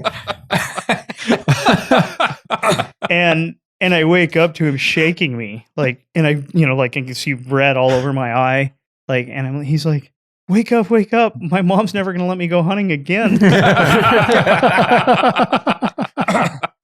and then this, so Faith, whatever, somebody showed up, some farmer came driving in there, and he's like, oh, I'll help you guys pull you out. And we're like, well, what are you doing out here? And we're like, oh, we're gonna go hunting. He's like, oh, well, I was kind of thinking about doing something like that. And he's, well, why don't we all go together and we'll pull you out when we're done? So we went out and everybody shot a limit of ducks, and Nice. he pulled us out, and we went home, and nobody was the wiser, other than I had a big shiner and scar under my eye. And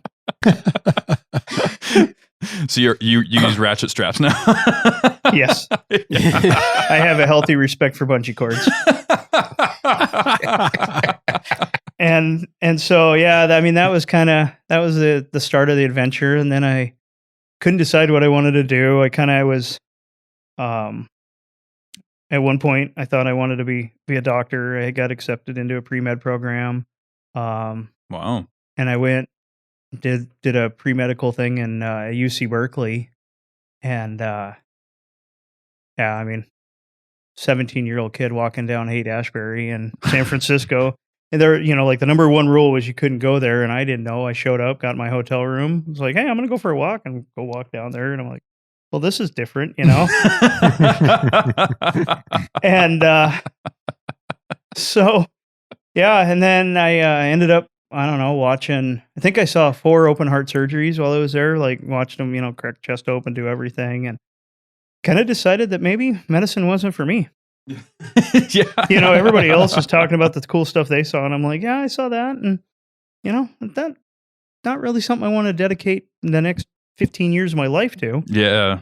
And so I went back to the drawing board, and my school counselor was from Ketchikan, and she's like, well, maybe you should think about going to Alaska. And so started looking into it a little bit, and there I was, and Fairbanks, September, or it's like August 25th, somewhere right around there, 2001. And kind of got into it, and went, and I don't know, spent a few years in school. I did 2 degrees, and then I graduated. And at the time I was working at Sportsman's Warehouse. I was a like fishing lead over there, and they offered me a fishing manager job, and I took that. And it's kind of a goat rope, but as retail tends to be. Yeah, I was gonna say, yeah. And in September I started a fishing game. I went and guided waterfowl, and then I guided for a place that's no longer. He retired. But yeah, guided waterfowl hunters, and then we did like pike fishing and waterfowl hunters. Okay. And that was a lot of fun. Met a couple of really good friends, and actually my trapping partner out there. And so we started doing that, and then kind of worked my way through school, doing different things. First summer I went down to Southeast Alaska and worked, like I said, kind of slime line at a cannery. And then my buddy told me if I could put more than 3 fish in a box and not lose count, I would excel. Standards are low. and within a week I was unloading, boats and sorting salmon and separating out the different size kings, different quality grading fish, basically. And then I did that for, I don't know, a few weeks, well, probably a month and a half. And then there was a aquaculture association on the far side of town, and that was actually where I really got my first taste, like what it was to be in Alaska. And Southeast Alaska, coastal side of all of that stuff is pretty wet and soggy and just miserable. But on the rain shadow side, on the eastern side of that stuff, it can be really nice. And we were out there for like 5 or 6 days, and we were waiting for a flight of food and everything, and it was getting down to the point where we were eating fish.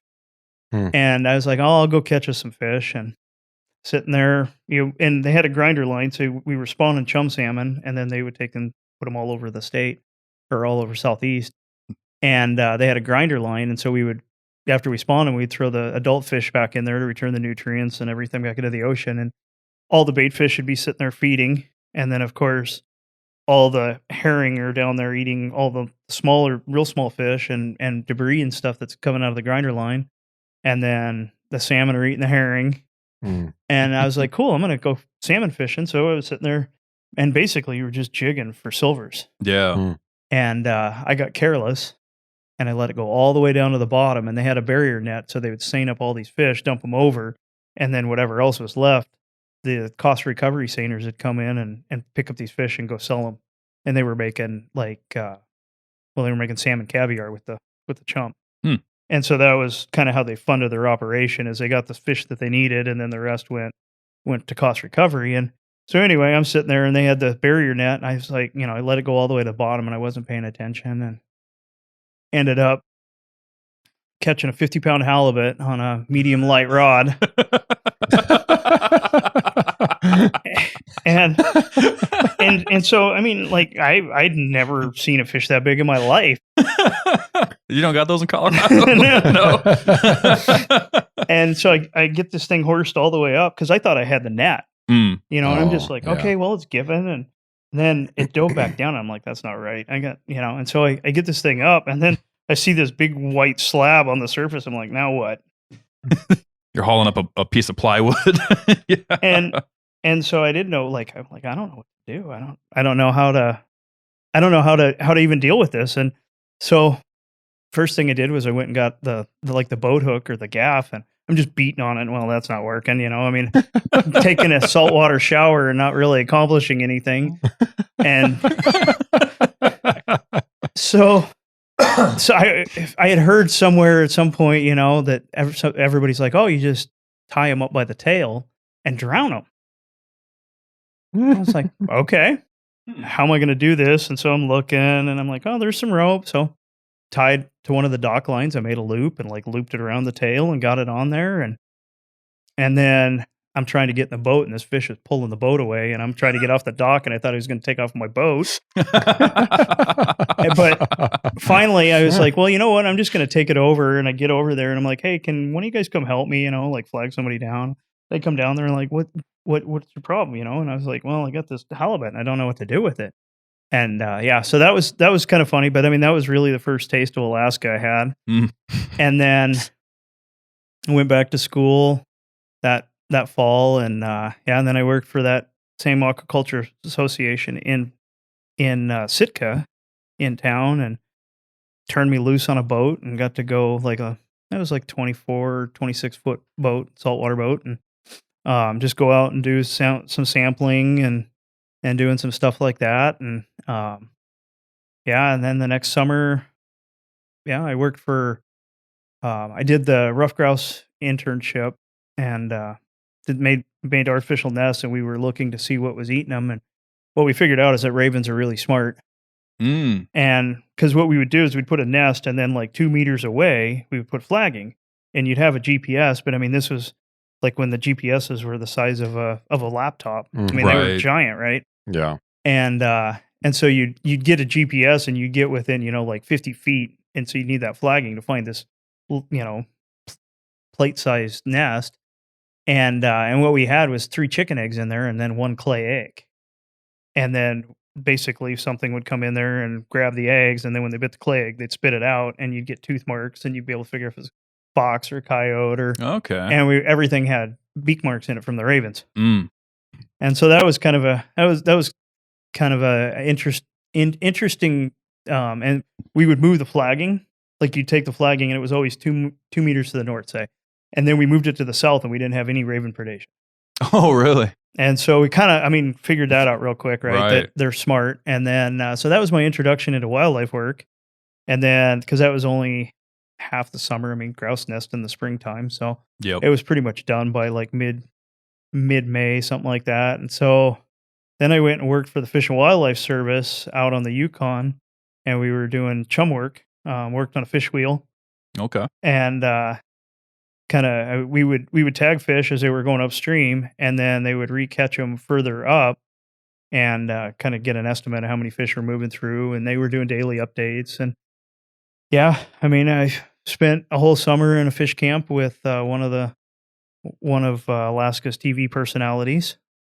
Very nice. So I mean, and well before that, and he was on TV or anything, and so it was really neat experience. That was the summer that it was super smoky in Fairbanks. I don't know if anybody was here for that, but it was where I was at was Rapids on the narrowest part of the Yukon there, and it was 0.3 of a mile wide, and you couldn't see bank to bank with the smoke. Really? Wow. And No kidding.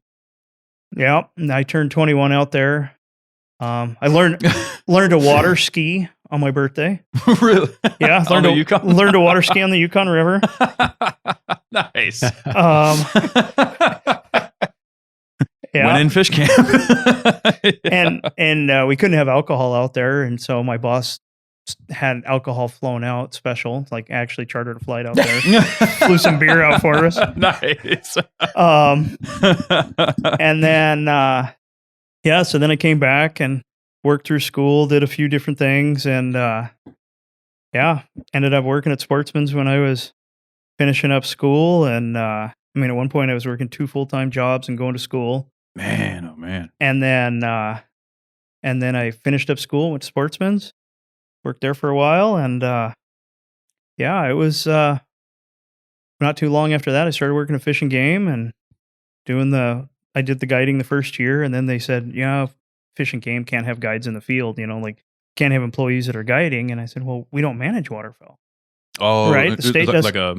It was the appearance of a conflict of interest. So right. I kind of gave that up, but the guy's like, well, why don't you come at least fish guide for me? They can't say anything to you about that, And I was like, okay. And so I did that. I had 2 months off, and I went and worked for a helicopter company in Colorado. I was 9 months seasonal, and it ended up being shortened to 10 months. But I went down and worked for a helicopter company in Colorado and got some helicopter experience and doing some stuff like that. And then Fish and Game just kind of took off, and there was everything. I mean, I worked on wood bison. I did the bunch of stuff with the reintroduction of wood bison, handling them down in Girdwood at AWCC. Okay. And so got hands on, and then I helped out a little bit with when they were barging them. They drive them up from there to Nenana, put them on the barge and barge them down. And I took the photographer out so they could do a bunch of their film stuff. And very nice. And then I mean, that was one project. And then I know when I was at the I like to frequent the AC meetings here in Fairbanks, and there's always people giving presentations about the reintroduction of wood bison. Yeah. How long has that project been going on now? I mean, quite a while, I gather. I think they started that in like the mid 90s. Okay. To get the bison here, and then to get authorization and through political administrations and support, and then they had to figure out where they were going to put them. I mean, there were really 3 viable spots: Minto Flats, Yukon Flats, and the lower Innoko. Right. And which so that's the one they landed on correctly. Right. And there was, some political upheaval, and there were administrations that wanted to just can the whole operation. And it went all the way to, then they figured out, okay, these are the best habitat choices.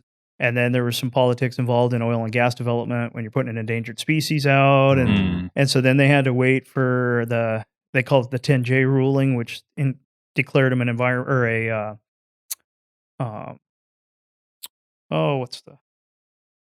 experimental population of an endangered species. So they weren't necessarily subject to the same federal regulation. Well, yeah, I mean, because habitat restrictions and whatnot. In a lot of ways, the Endangered Species Act is the most powerful piece of federal legislation that there is, short of the Bill of Rights. I mean, yeah, arguably. And I mean, depending on who you talk to.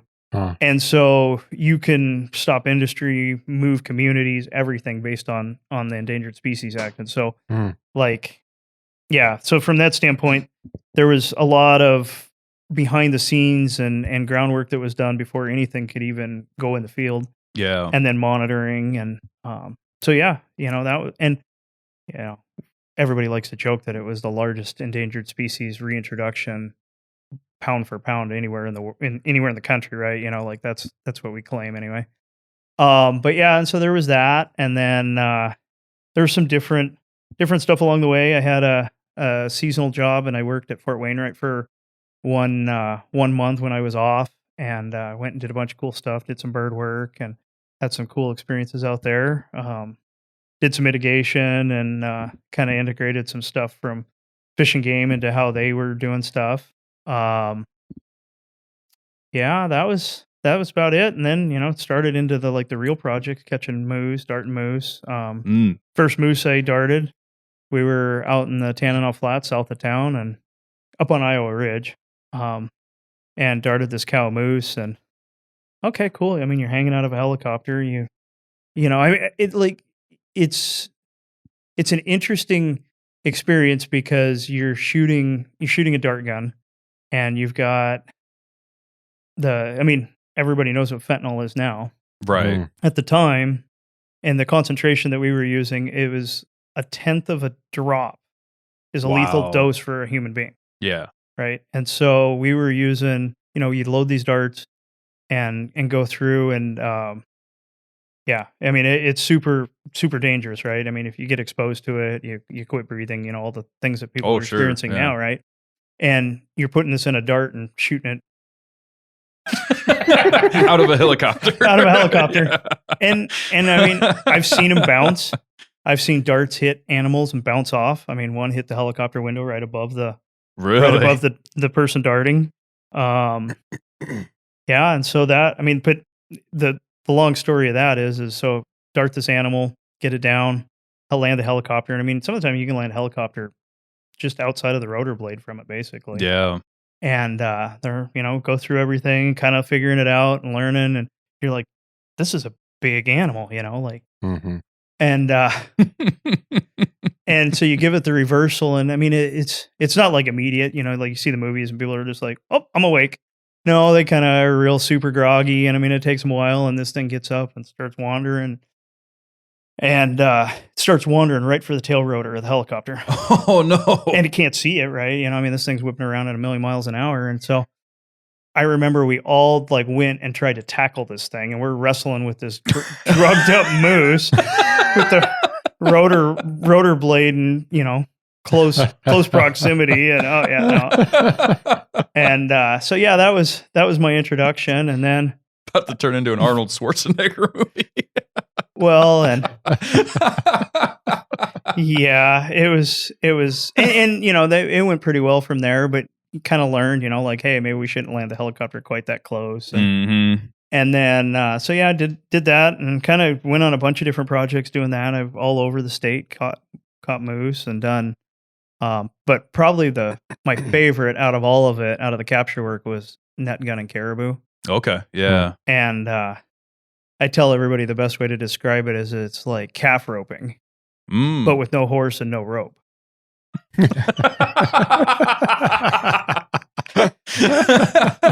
So, and you have the net gunner and the mugger is what their title is, right? I wonder which one does what. I love that. And so the net goes out, flips over, and the idea is to catch. So yeah, I mean this thing. I mean most people have seen. They kind of have an idea what it is. But there's 4 weights, and the bottom strand, you want to catch that right across the back of their head so that the net flips over in front of them. And then as that happens, they kind of pile up into it and get hung up, and you can go grab them. So but the thing is, they're fighting this, and it's caught up in their, caribou, like even cows have little short stubby antlers and, with all kinds of points and stuff kicking out. Yeah. And usually, the net gunner's putting the stuff away and kind of, they're tethered into the helicopter usually. And so usually the mugger gets there first, and then you just tackle this thing. And you tackle a caribou, and then you hold it down, and then you hobble it just like, you got a hobble for the back legs and a hobble for the front legs, and you got a little blindfold that you put on it. Then you start working it out of the net, and usually by then somebody's there, but not always.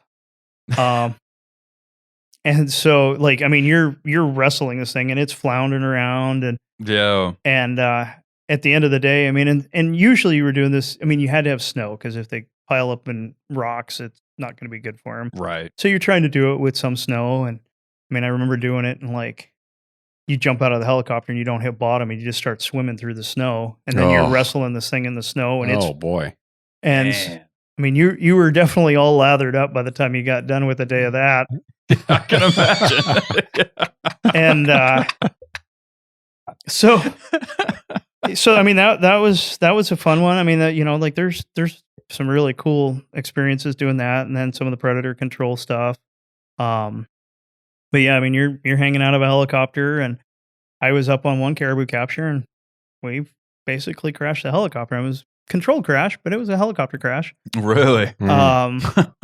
Yeah, there was a crosswind, and the pilot was flying, and basically those nets, you know, they come out. I mean, they use a 308 blank, and they're like 12 or 8, 12, 6. I mean, you can get different weights for different size nets to be able to control them right and get them spread and everything. And one of those net weights hit the rotor blade. Oh, Caught the wind and hit the rotor blade because he was kind of banking, and so the disc was lower on that side, and the wind pushed it right in there, and yeah, it took probably a chunk out of the rotor blade about the size of a phone. Ooh. And we were, it was pretty much like right then and there, we're setting it down, and yeah, then we're sitting there looking at each other like, now what do we do? We're up on a mountaintop in the middle of the Brooks Range with a broken helicopter. In the snow. And yeah. And when you do this stuff, a lot of times you have like it's an overhead cover plane, right? And they're like, you're putting a collar on these things, so it's a VHF collar. They've got a VHF receiver in there with antennas on both sides that can triangulate basically where the signal's coming from, and that's how you find them. And so sometimes you're recollaring them, and then those are the wily ones because they've already been abducted once. Right. They know what's coming. Yeah. You don't like doing, you really don't like doing recaptures. Yeah, I can imagine. They've been abducted once. That's great. Oh man, that was very subtly funny. That was good. And so, yeah, I mean, you don't like the moose will head for the trees, and sure you can dart them in there, but you got to land a quarter mile away and walk into them, and it's not good for the moose if you got a long time between when you get to, or when you dart them and when you get to them, or when they go down, because they start overheating and different things, you know, low oxygen, just same things you'd expect when you give something an opioid overdose. Right. But yeah, and so, yeah, I mean, you got to do a lot of physical stuff, and then, you know, of course, helping people, and I did a bunch of different things. I mean, I guess when I was in college, one of my really good friends and I, we TA'd the fly tying and fly fishing class up there, and started teaching people how to tie flies and, you know, fly fishing, and kind of got into that. And then pretty soon after I'd been a fishing game for a while, I started instructing at BOW, the Becoming an Outdoors Woman program, which is super awesome. And we did, I mean, they have all kinds of little like programs that they offer, but I did meat cutting one year. I did fly fishing. Yeah, they got a whole handful of them. Field dressing. Yeah. I've done, yeah, I mean, I did a whole bunch, pretty much, trapping, introduction to moose hunting. I did hunting know-how, just kind of getting people familiar with learning how to hunt, and, you know, kind of running through the basics, reading the regulations, stuff like that. Yeah, so a lot of education stuff. I did some hunter education stuff. Was a hunter ed instructor. I didn't actually have the time to like lead classes, but I would show up and do some of the like the tracking events that they do, and some of the range time with folks. And so, yeah, I kind of got dabble in a little bit of everything. That's what it sounds like. Yeah. They sent me to 870 Armor School, Remington Armor School for 870s and Remington 700s. And yeah, did that, and kind of found out that, you know, we needed some new shotguns. Showed up on one project and we had 5 shotguns for it. And the little shell tabs that hold the shells in the tube, those were supposed to be staked down, right? And like you pick up a Mossberg, like an 835 or 500, they fall out. Well, I didn't know any better. So all these shotguns, the shell holders are falling out. Well, that was a state of disrepair that they were in, and, you know, we didn't know any better.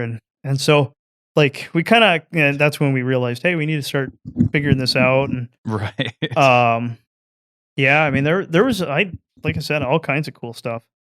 You know, and then I guess one year I guided pike fisherman on the Yukon. Okay. That was super fun. That was probably one of the funnest things I've done. Planning on doing that trip again, maybe this summer. Yeah. Hopefully. They got some big ones out there. Yeah. Every person caught a 40-inch pike. And I think the biggest pike I saw landed was 57 inches. Whoa. So, wow. Man. Wow. And you were catching she fish, kind of the thing that everybody in Fairbanks wants to target. And Mhm. we were catching, I think the biggest one I caught was like 35 pounds. Yeah. Wow. So, You ever do any fly fishing for pike? Actually, that's what we kind of catered to. Yeah. Yeah. When I was out there, it was funny. The second year I went and did that, we were kind of like, so the guide had asked me, that's actually how I kind of ran into him, is he's like, hey, I've got all these pike flies that everybody likes. Mm-hmm. Can you make some of these? And I was like, yeah, give me some time. And went and figured out the materials and kind of unraveled it, pulled it apart and reverse engineered it. And he's like, but I want them all white. Okay. Even easier. So I made, I think, like 50 of these things, and he was going to give me $8 a piece for them. Nice. So, That was pretty good. I had some time into it. It was probably, definitely didn't make any money in that process if you figured out that, because it was probably an hour a fly. And they were, Okay. Yeah. so, but it was just kind of fun, challenging. And then I show up out there, and he's like, yeah, we just color them with Sharpies. Like, we just take Sharpies based on whatever color they want that day and color them.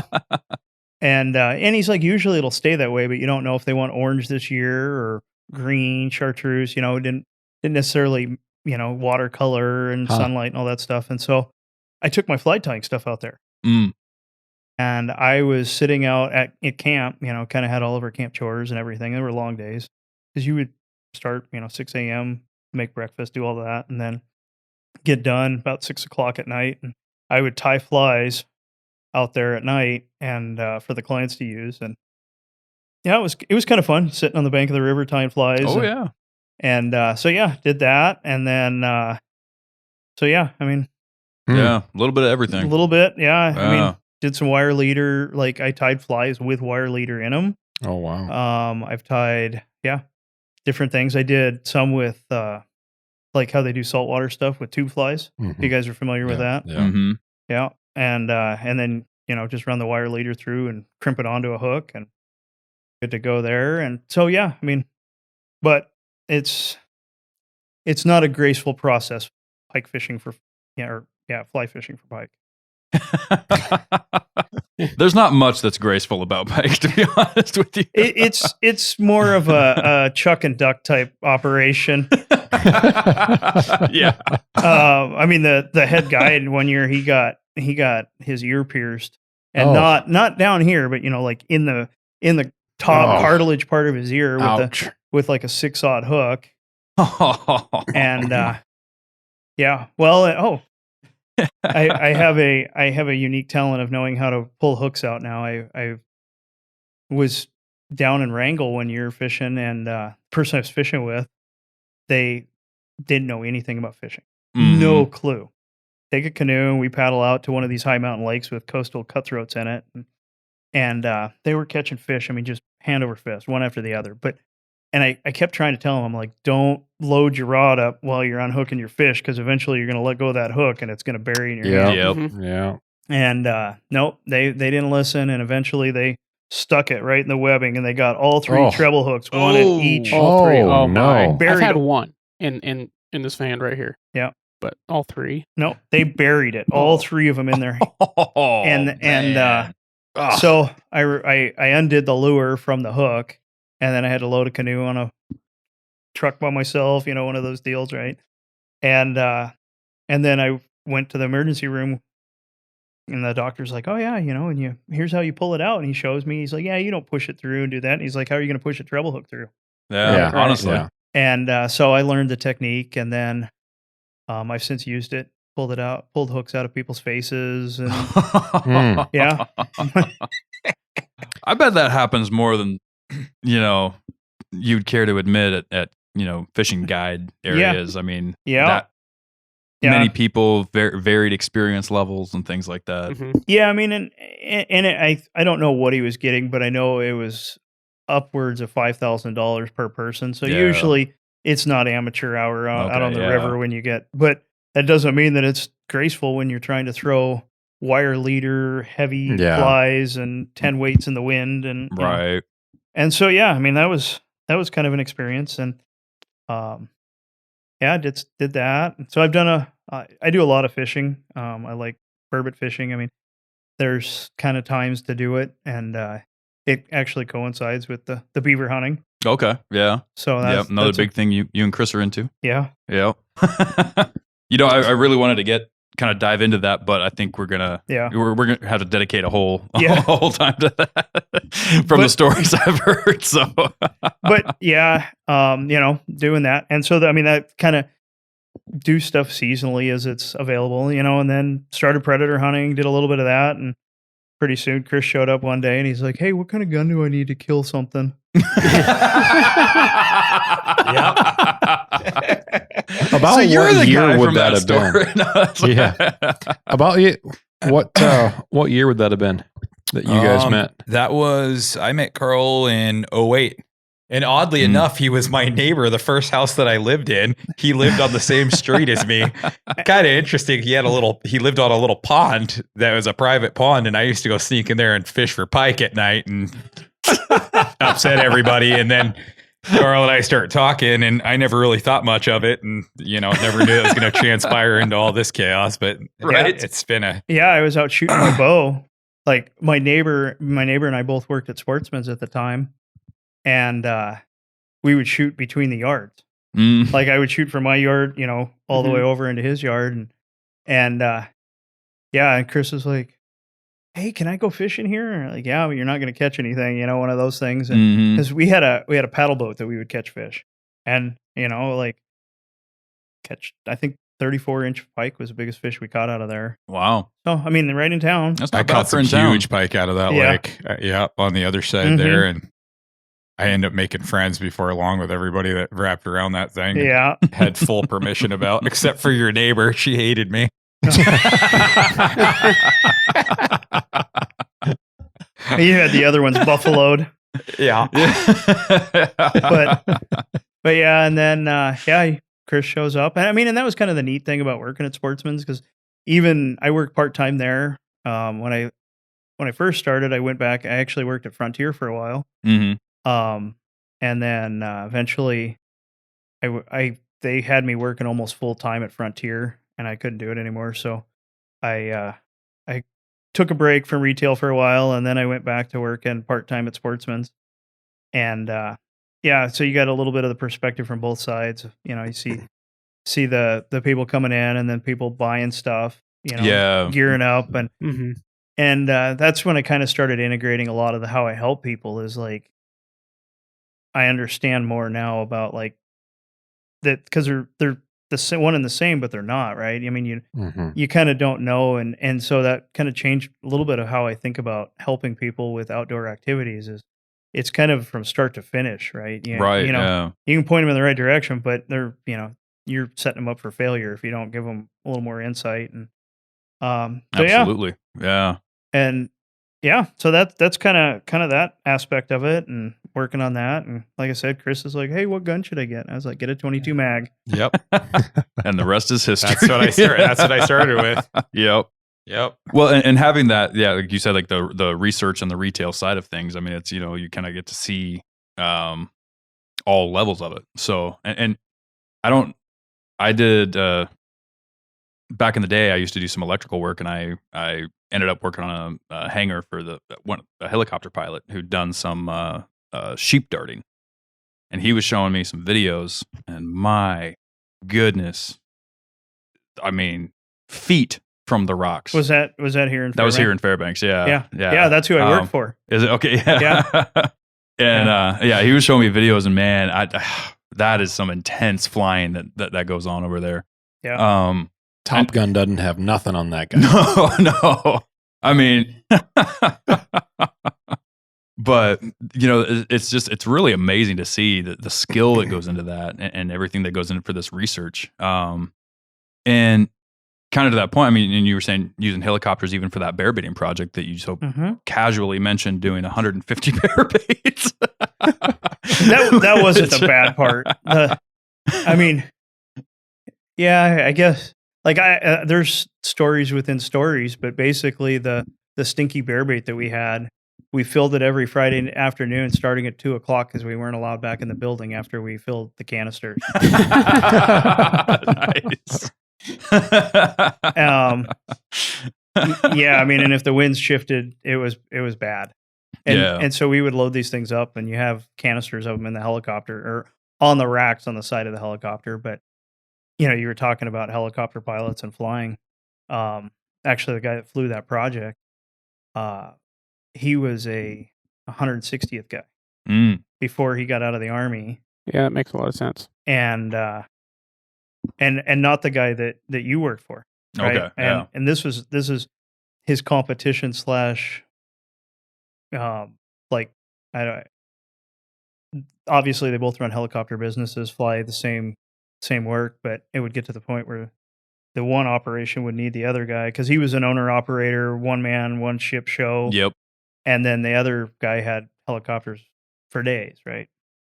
And I mean, anyway, and so yeah, they're exceptional pilots. You know, I flew with a guy that you know, you want to talk about like just skill, just pure skill. We would be doing wolf surveys, right? And you go fly those about this time of the year, early mid-March, basically as soon as you start getting longer days. Right. And you'd be flying along, you'd cut a set of wolf tracks, which, you know, okay, that's nothing impressive, right? I mean, anybody can fly along and see that. But he'd drop down and he could pick out which direction they were going and see their toenail marks. Really? And he'd be pretty close. He'd be like, oh yeah, those are probably 4 or 5 hours old. They're probably, you know, 6 miles from us. And he'd pick a geographic feature. I mean, he wouldn't be sitting there. I mean, sometimes you just had to contour fly those things. You're zigging and zagging, and you don't get if you don't do those if you get airsick. I'll tell you that. Yeah, I can imagine. I mean, you're like looking over. Oh, you're looking over at the helicopter or in the airplane, and they like tip it down, and they're like looking out the one side, and then you never know, and like sometimes they'll tip it a little bit further, and sometimes they'll flip over, right? And so like you get this little hesitation, and you're like, he's going the other way, and you go this way, and next thing you know, your face is smashed against the glass as the plane's coming back into your face. And yeah, you look like a bug on a windshield. Right. No kidding. Clean your slobber marks off of this window. Exactly. And but yeah, he'd pick a geography mark, you know, hill, creek, whatever, crossing. And he'd just go, oh yeah, okay, we're getting closer. They're fresher. And I mean, just phenomenal. And you kind of get spoiled. I mean, one of those things. And I didn't realize it until I was in grad school. And I'm in one of my classes, and they have this lecture. And I mean, you were talking about long cub flights. He took his Super Cub from Fairbanks all the way to Newfoundland. Whoa. Wow. And he went all the way to Newfoundland and was doing a wolverine project there because they wanted to find wolverines. And here's probably the best aircraft wildlife tracker in the world. Wow. So, and I'm, you know, we're watching this thing, and I'm like, oh, that plane looks familiar, and you know, never. And then they're like, start talking to this pilot. I'm like, I've got, you know, 1,000 hours in the backseat of that airplane, right? And it was like, you don't realize. I mean, and how much did that cost to fly somebody all the way from Alaska to the other side of the continent? Right. But he's that good. He's that good. Yeah. Right. And we're fortunate to have those kind of pilots here. Yeah. You know, it's when you really get down to it, we've got the best small aircraft pilots that you can imagine.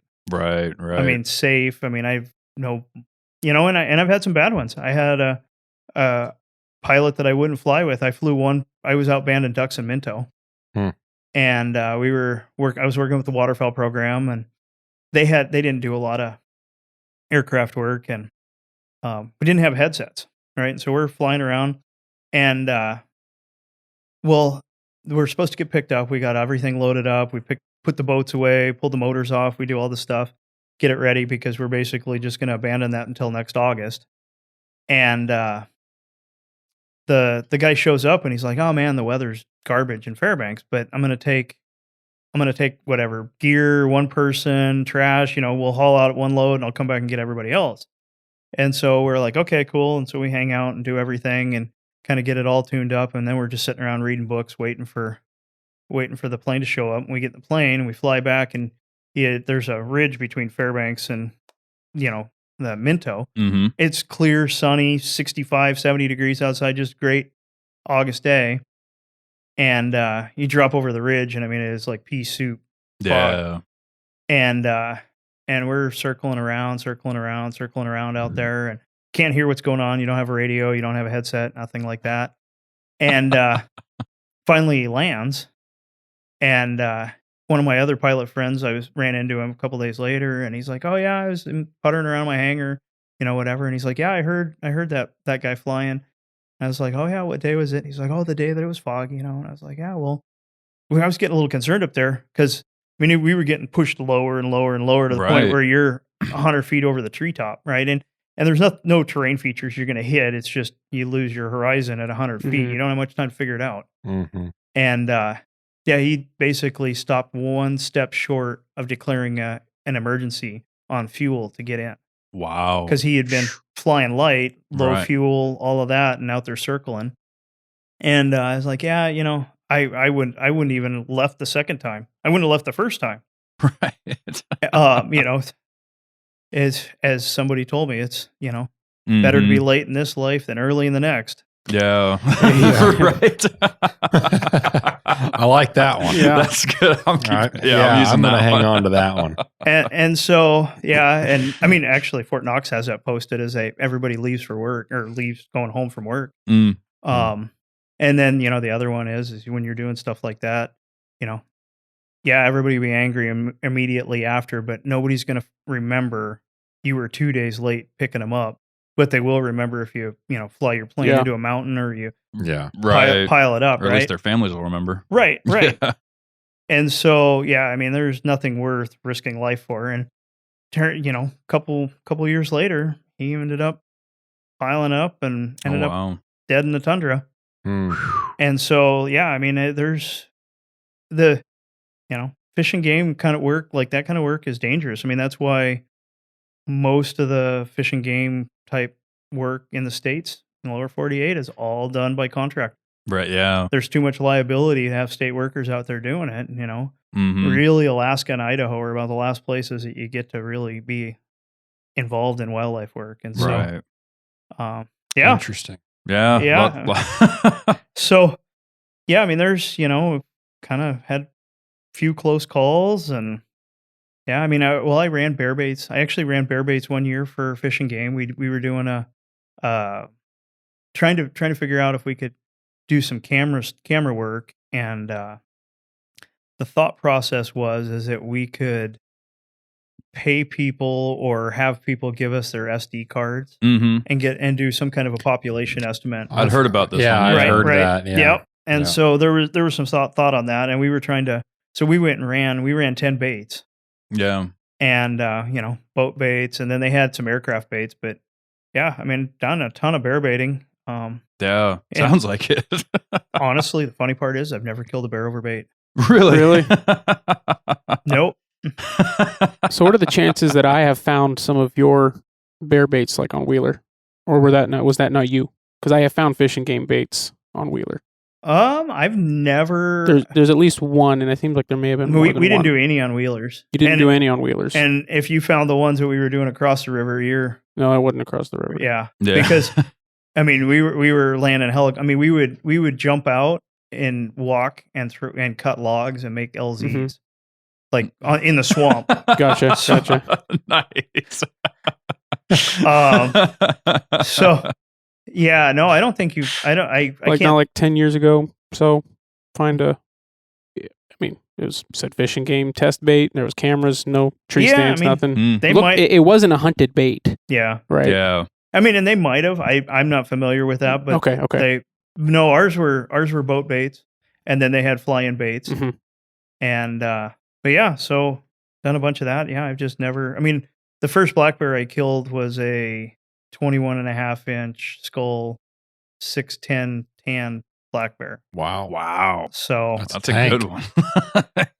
yeah, so I probably won't. I'll probably never see another bear like that again. But so yeah, that's one of those things that like I enjoy it. I mean, yeah. And you were saying you'd been involved with some of the like predator management or like problem bear solving kind of. Like, oh yeah, I've done a bunch of that. Yeah. I mean, solve some problems. I get the feeling that we need to flush this one out. yeah, no, there's and it wasn't just bears. I mean, I pulled moose out of fences, out of foundations. Mm-hmm. We had a moose fall into a grave one year. Oh wow. Really? Yeah, and when a moose kicks and they can snap a 4x4. Yeah, that's a dangerous situation to be in. Puts it in perspective of how much force they can generate with that kind of that, and unlike horses, right, that can kick straight back, moose can kick at an angle. Right. And so that's something that most people don't know. Mm-hmm. But yeah, I mean they can, and I don't know. I guess you want me to maybe talk about that little taser incident and using that. I mean, sure, yeah.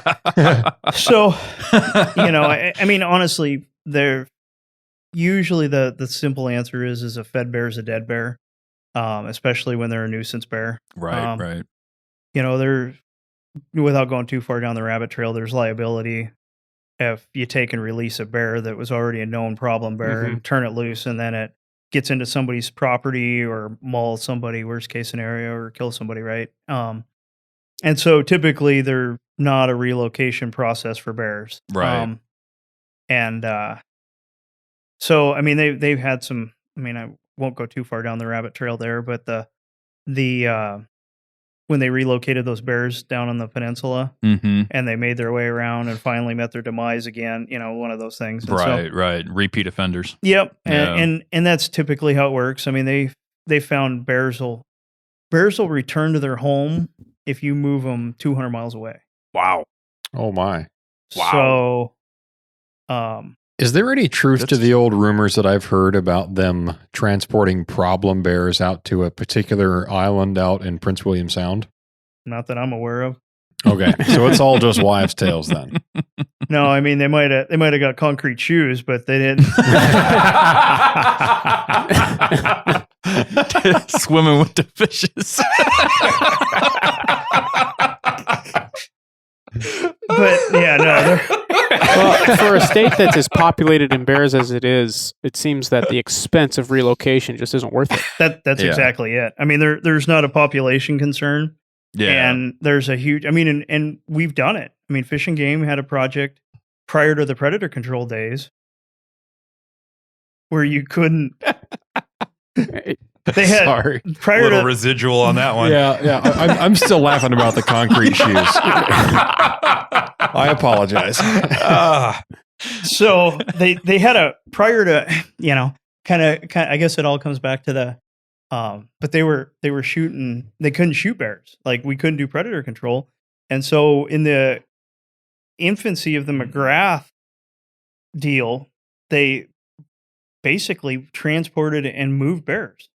Gotcha. And so they would put them. They would dart bears and put them or snare them. That's where they started bucket snares and kind of started using some different techniques to do this stuff. And they would put them in a airplane and fly them away. And they did grizzly bears and black bears, and they ended up moving one, and it was a big bear at the time, like a big boar bear, and somebody killed it a few years later on that same sandbar that they caught it. No kidding. Yeah. Oh wow. And it was a big grizzly bear. I don't know if it quite made Boone and Crockett, but it was close. Yeah. Right. And so yeah, I mean that would be an adventure, right? Yes. You got a live bear in an airplane, like right.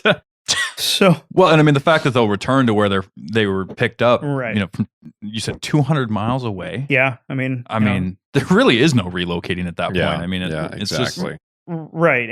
And there's too much liability, all of these things, right? So usually they are, problem bears are euthanized. I mean, and that's, we dealt with that every spring. You'd have people that left their trash out over the winter, thawed out, come out of the snowbank. Dog food, that's always a big one. You know what I mean? Different things like that, right? And I mean, that's why the regulation exists about negligently feeding animals. And Right. Yeah. Yeah, I mean, I guess you could negligently feed moose and create a dangerous situation, but not really. I mean, it pretty much revolves around bears. Yeah. And so, yeah, I mean, they're dealt with a lot of bears like that. And I mean, sometimes they would be smart, and once you started tracking them down and chasing them around town, that would be enough, and I mean, had moose. I mean, we had a moose with a rope around its neck. Some Good Samaritans pulled it out on New Year's Eve or New Year's Day one year. It had fallen through the ice. And they actually make a certain device that you can use like on a lasso, right? Like an actual hard rope to throw it on them, and then it's got to release so that you can release the loop. Because otherwise, right, yeah. Otherwise, how do you get the loop off? Well, these folks didn't do that. They used a snow machine and pulled this moose out. And anyway, for about a year and a half, we chased around a moose with a rope around its neck, and it was progressively getting shorter. But yeah, I mean, it was 100 feet of poly rope, and man, yeah, and I'm amazed it didn't get tangled. Yeah, we and it was actually hanging out. It would go back and forth onto Fort Wainwright. It was over in that neighborhood over there, and it would be running around on the school, and then through houses. And we tried to taser it, and of course, at the time, I mean, they make them now, but they didn't at the time when we first started trying. I mean, and there's been some pretty successful folks using tasers on bears. They had like dumps and fixed locations, and they basically set it up like a claymore, right? And this thing kind of has like, we'll say like 20 little taser prongs that all come out at the same time and go in different directions. And they can deter bears out of something like that with that.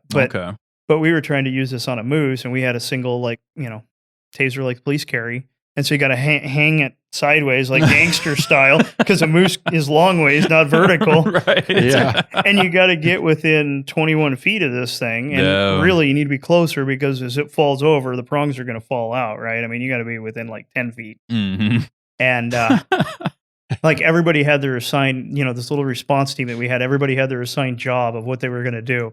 Somebody was going to cut the rope. Somebody was going to, tase it. And then they were going to get another taser on it to make sure, and but it ended up falling off, rotting off, I don't know. And so that, I mean, and tried that on that one. And then we had a bear that we tried to tase out, and this was down the Richardson, and I don't remember exactly where, but bear was breaking into a house, eating out of a freezer, and so food secured, can't really be mad at anybody for that. And but it was a sow with 3 cubs, and grizzly or black bear? Grizzly bear. Okay. Sow grizzly bear. Not real big, but we got pictures. They were taking pictures on their deck as this thing's rooting around in their freezer, and oh wow. And they were going to shoot it, and then we're like, well, maybe you don't have to. We might be able to deter it, and so we tried a bunch of different things, and that it ended up being one of those things where the biologist is like, hey, let's try this taser round if we see this bear. Yeah. Okay. So we're doing our thing, and we're sitting in the truck, and bear comes up on the, like, approaches from the back on the driver's side and is walking up, and kind of had a change of plan. We were going to maybe try and get one of the cubs, and then she would take the other 2 and leave, and that would be the end of it. And I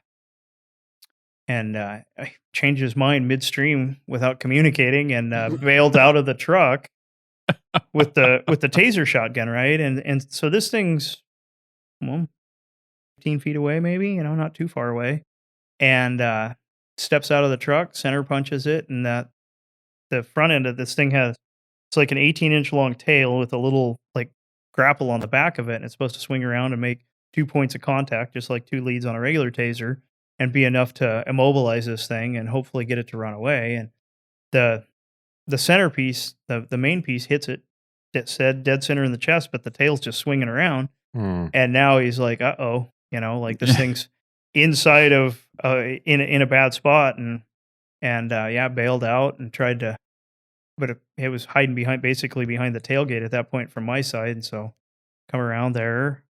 We ended up not having to shoot it. Turned around and walked off with the 3 cubs, and we never heard from it again. That's good. And I did a project at one of the dumps where they had bears going under the fence and scaring, the equipment operators as they were trying to move trash around. And they're like, "Oh, we've got one problem bear. We've got one problem bear." We go out there and spend the night, and we counted 28 bears that night. Really? Oh my! And Wow. and probably needed a little maintenance on their electric fence is what it came down to. But but yeah, so that, and trying to think of probably the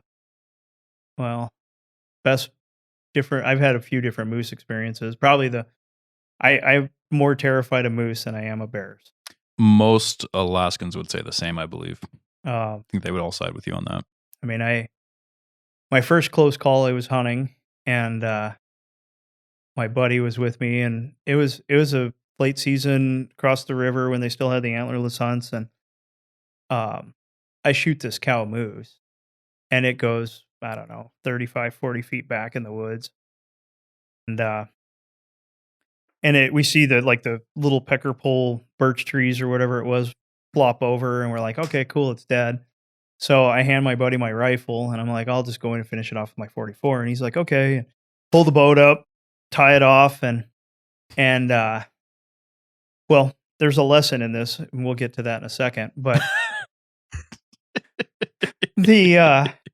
so I go walking in, and I see it there, and this thing, pretty much dead. And I'm like, all right, I'll just go finish it off. And so I start walking up, and about when he says I wouldn't get any closer, this thing stands up, pins its ears back, and starts coming. Mm. Well, I go to stand up or peel, turn away, and I fall right on my back. I'm just laying there, and I got my 44 in my hand, and I look at him. He's got the rifle in his hand, and he puts it up to his shoulder and then drops it back down. I'm like, uh-oh. And so I shoot 3 shots. I hit it twice in the head, once right between the eyes, once above the eye, and pretty sure I missed it on the 3rd shot. And it didn't even flinch. Didn't even phase it. What? And by that point, he brought the rifle back down, got it back up, and shoots it, and it flops over dead. And I'm like, huh. Well, turns out, I had 300 grain. It was the Hornaday XTPs. Oh. And I see. but I should have got enough to. I didn't even get a head shake, nothing. Wow. What I think it was, yeah. You and the one above the eyeball. Yeah. Anyway, you would think you'd get something, but nothing. It didn't even phase it. Wow. And That's crazy. Well, so the moral of the story is always keep your rifle on the lowest magnification. Yeah. Oh, is that what he was doing? Yeah. I had handed him a rifle in close quarters, Mhm. and it was on 9 power magnification. I see. And so he shouldered it, and all he saw was brown. Yeah. So he's like, Right. nope, pulled it back down. I'm like, well, in the meantime, I'm going to get pummeled into the swamp. Yep. Ah.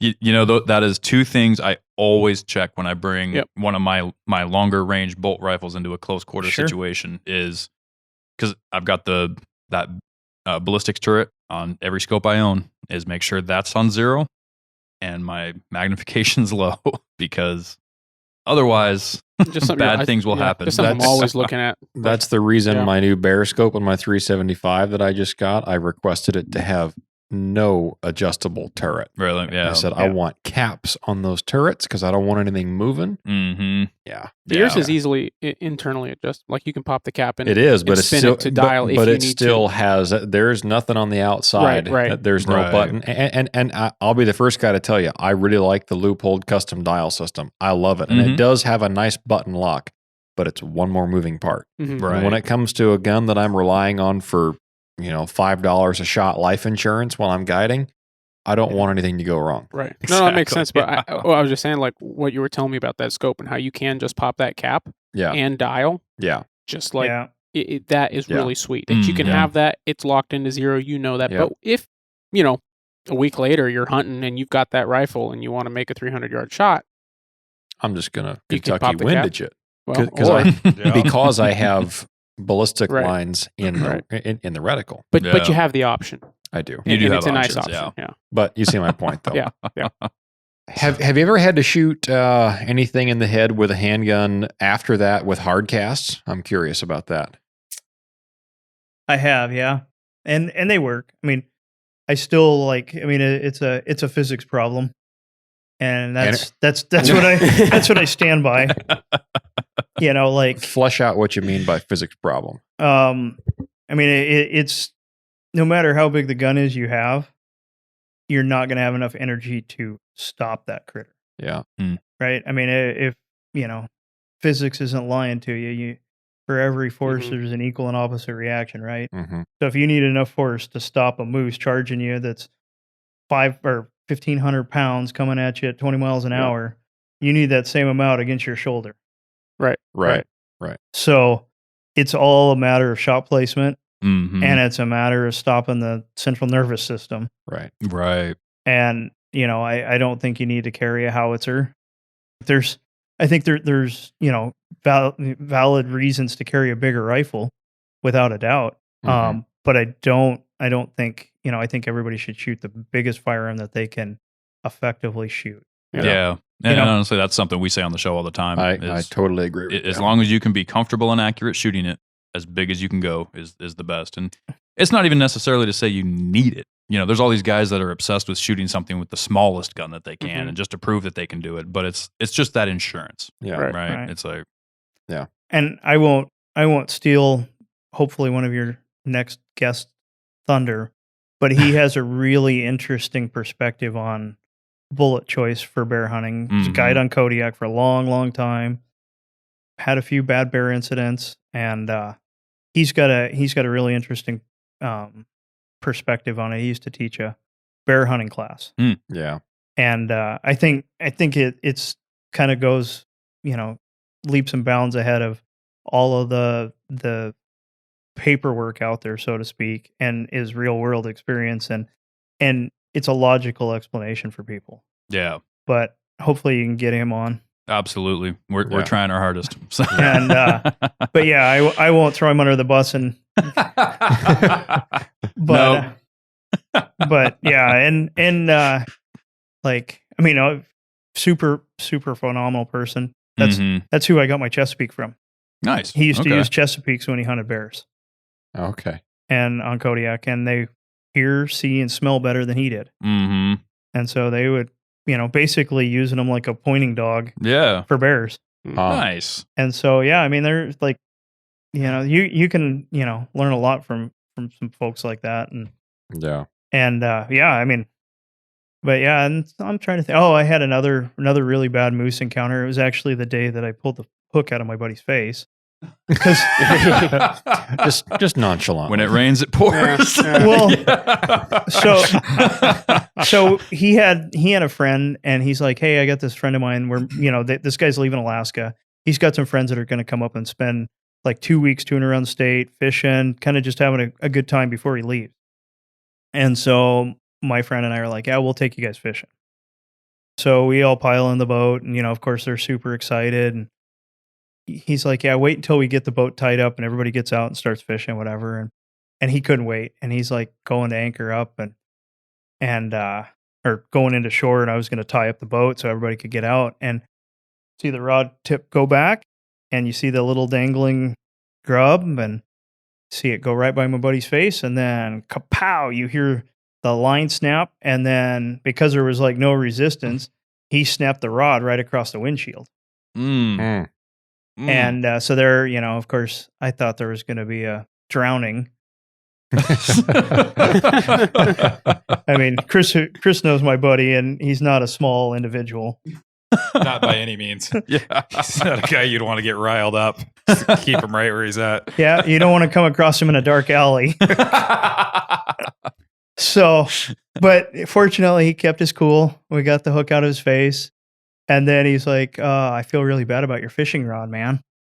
And, I had a friend that had a cabin down on the river, and I was like, "Okay, well," I sent him a text message. "Hey, we just broke a fishing rod. Is there any chance we can borrow one from your cabin?" "Oh yeah, just make sure you return it when you go. And so I go down there and we get back in the boat. Everybody piles in and we go down and I'm going to pick up a fishing rod. And it was probably like mid-June maybe. Mm. And there was 2 cabins and there was like 2 little dock boat paths, whatever. And the one's kind of shallow now, so they only use the one. And Is this where we went Yeah. last summer? Okay. Yeah, I remember you telling me about this. And I'm gonna go in there and so I go by the one cabin, and I mean it was a perfect 90-degree angle off of the end of that thing. And I walk around the corner and all I see are hooves flying by my face. Oh. And I turned around and started running back down that boardwalk, and I was punching through that thing, through the semi-rotten wood. I mean, it looked like somebody had shelled that boardwalk after I got done, and that moose was chasing me. Wow. So I don't know if it was me or the moose, but I don't remember going through the boardwalk, but that moose chased me all the way back to the water. Really? Yep. And got in the boat and shoved out in the middle, and we're bobbing along, and here comes this moose and a cow and a calf. And she was, further down, and I'm like, okay, well, we can go back. Let me clean my shorts out here. I know, right? And there's a Leatherman somewhere in there that flew out of my pouch as I was running down the boardwalk. But so we ended up picking up another fishing rod and did that. It was a good day of fishing, but a little bit of an adventure. And I remember when Adigan was getting antsy there in the house, and you said, "Hey, there's a Leatherman out there if you guys want to go try to find it." Right. Oh, that's great. So, just in general, and I'm sure that this is just like a fraction of the stories you have to tell, but like if kind of to tie this all back into the bears and whatnot with this event coming up that we have, how many bears, if you have to guesstimate? I know you've tried to guesstimate before. How many do you figure you've seen over your course here? Hands on or like what are we talking? Hands on, yeah. Like, I mean, are we talking like dead bears? Are we talking like looking at skulls? Are we talking about judging? Like dead bears or like, kind of in the woods. A lot.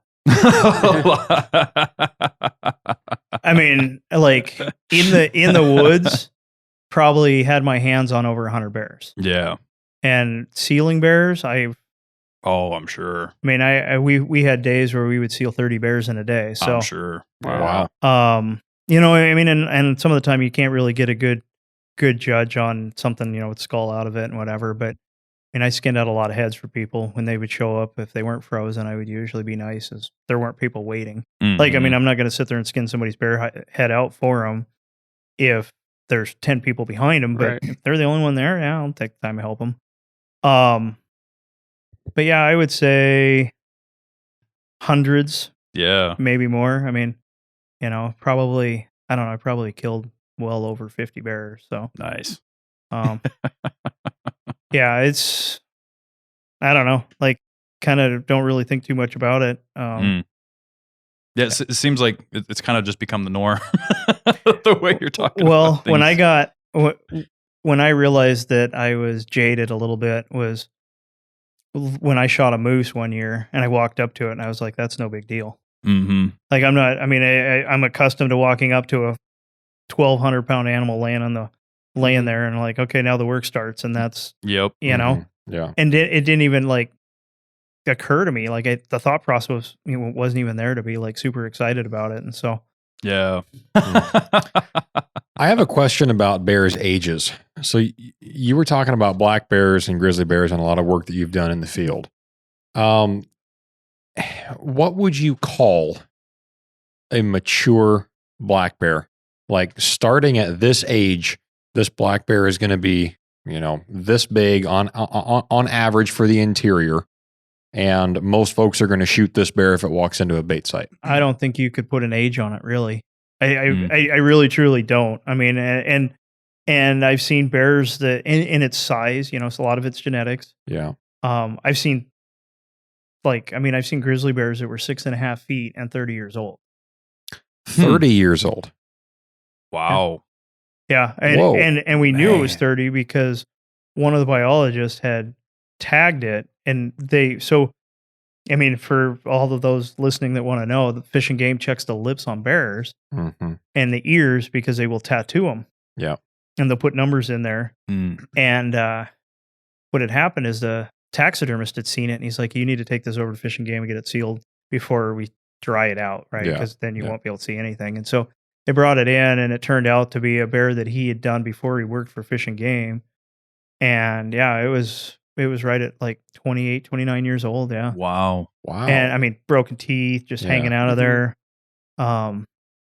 And so, yeah, I mean, and I've seen small or young bears that were really big. Mhm. And, and that's grizzly bears, but black bears are going to be the same. Yeah. You're going to have black bears and probably a lot of it depends on forage. Mm-hmm. A lot of it depends on food sources. And I'm not even necessarily talking about, like salmon bears versus not, but talking about bears that, at the right time in their life or the right circumstances, find a winter kill, Mm-hmm. right? Mm. And then they get a little boost there, and as they're growing, right, and maybe they're a little bit bigger, or genetically they're superior, right? Yeah. Right. Well, Yeah. it probably has a lot to do with nutrition of the mother while she was bearing.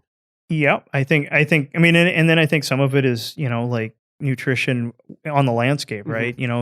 If you're picking a berry up every 10 feet versus a berry every 2.5 feet or 2.5 Mhm. inches, Mhm. right? You're going to have a lot more nutritional advantage there, Mm-hmm. Yeah, absolutely. and then of course other things, right? Like Yeah. protein sources. Like I said, I think there's a pretty significant portion of that is protein. Are you in a moose rich area where you get a moose calf every once in a while, or where more winter kills or stuff like that, and so I don't necessarily know that there's a firm, I don't know if anybody's taken the time to run bear ages Mm-hmm. and skull size, but I don't know that there's that data. Probably, I mean, I know it exists, Yeah. but to what inference you can make, Right. Right. It would vary largely depending on where you're at. right? And I mean, and Yeah. that would have a huge sample size, and you'd be able to look at boars and sows and different things like that, and get ages, and I think another one is depends on like same thing, like look at Kodiak brown bear. Yeah. Some of it's genetics, some of it's the short winter. Yeah. I think bears, and you get that even across the interior. I mean, I've seen bears out in November. Mhm. I mean, I've seen bears that have killed, and it wasn't a fully healthy adult bull moose, but a bear that killed an adult bull moose Yeah.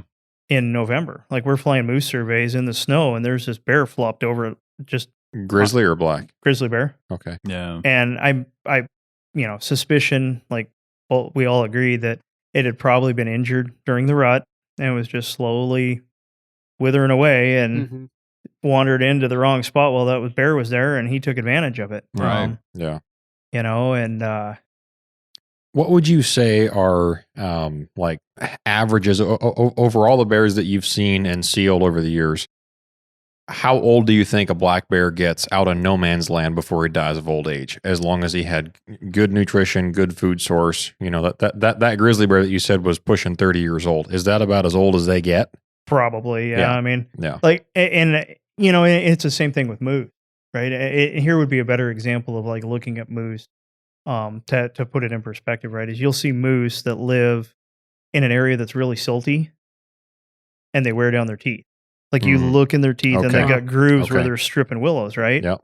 And then you look at moose that are eating stuff in a not silty area, and their teeth are going to last longer, Yeah. Mhm. right? And Okay. that's probably your limiting factor. Yeah. Sure. Right? I mean, if you can be a big bruiser bear and you start Mhm. breaking teeth off, or you get messed up in a fight, Yeah.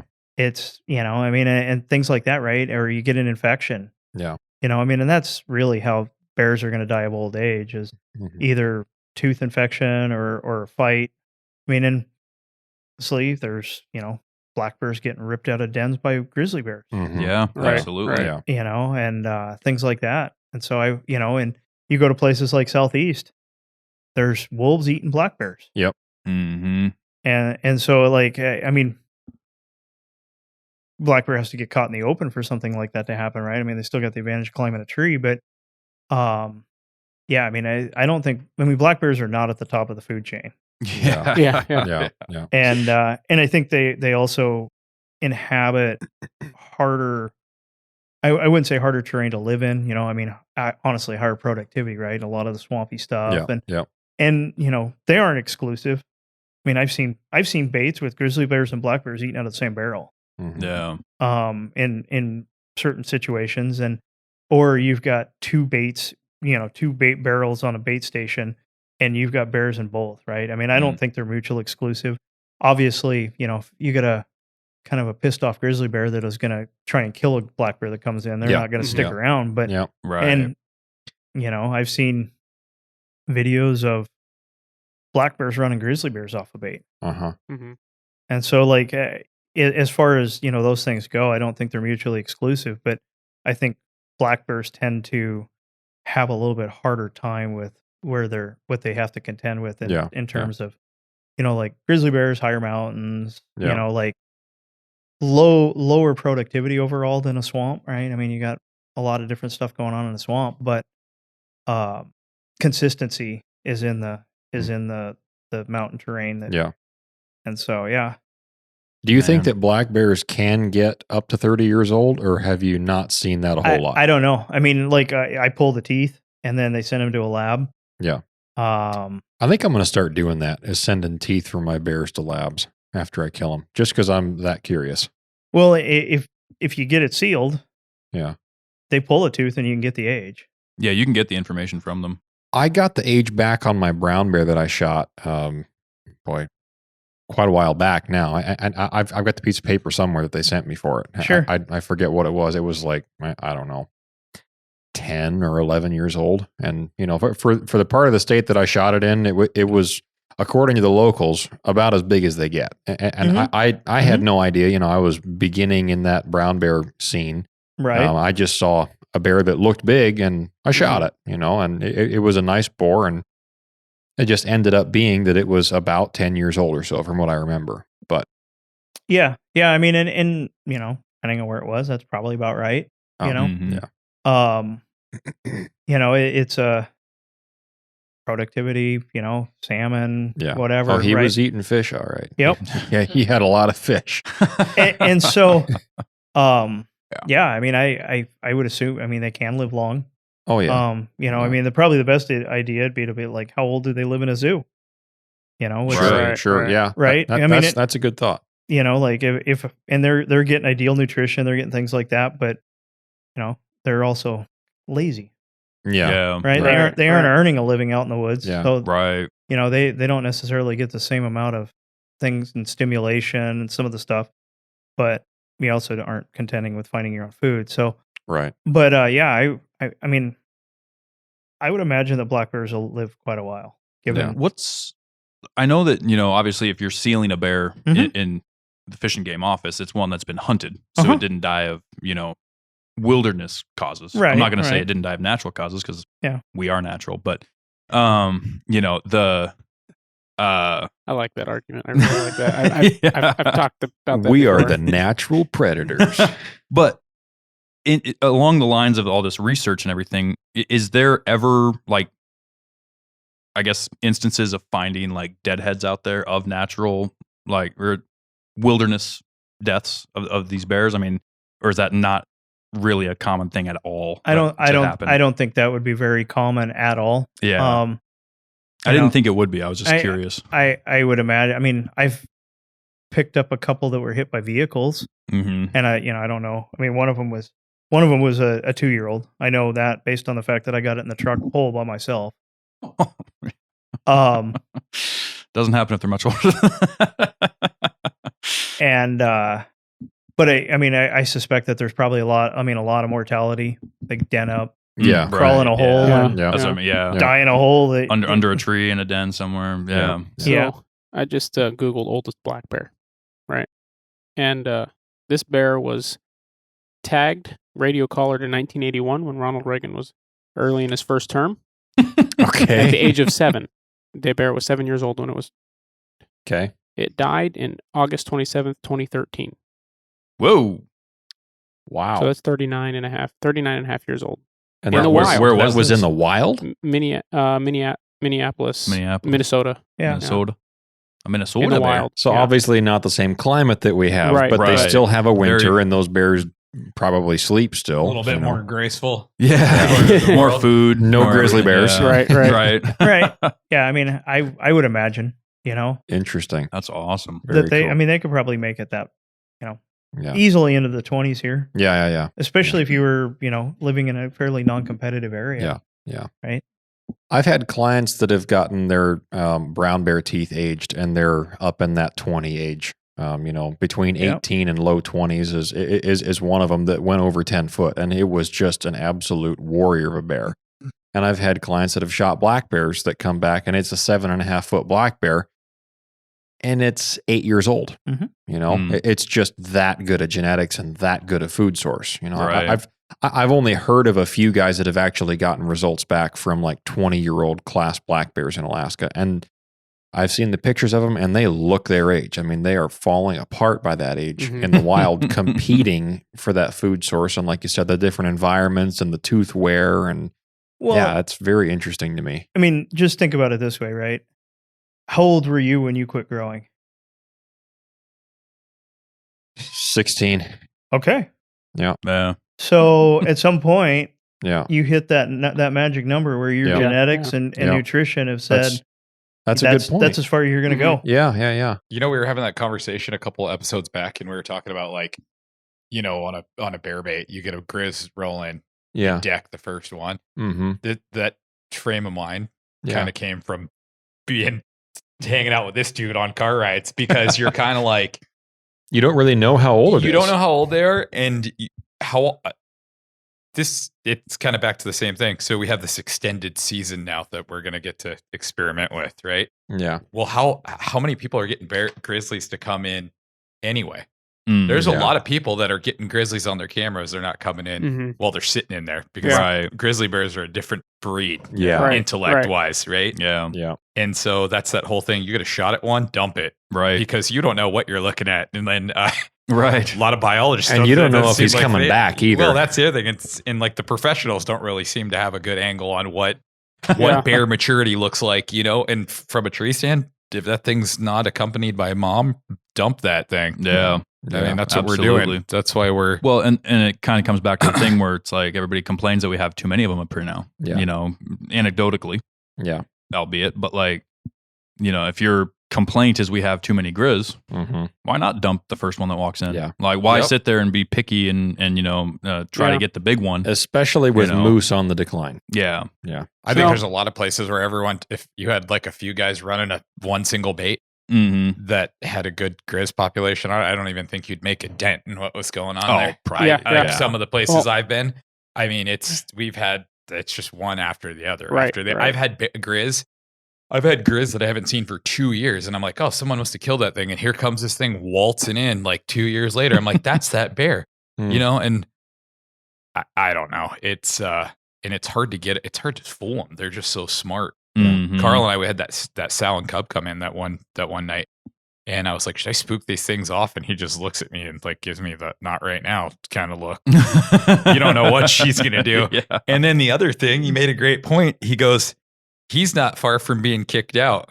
Mm. Mhm. Yeah. And if they don't have a bad experience here, she might come in next year, bring a boar in here. Yep. He might come in here by himself, and he's not looking too shabby, Yeah. right? And lo and behold, following season, here they're coming in left and right. She's chasing him off in one of the camera shots. He's Mhm. trying to hang out with her. Yeah. And I'm like, Oh. that's that same pair, that Sal and Yeah. Cub, but yeah. Interesting. not giving them a bad experience. Yeah. So I agree, just shooting the first black bear.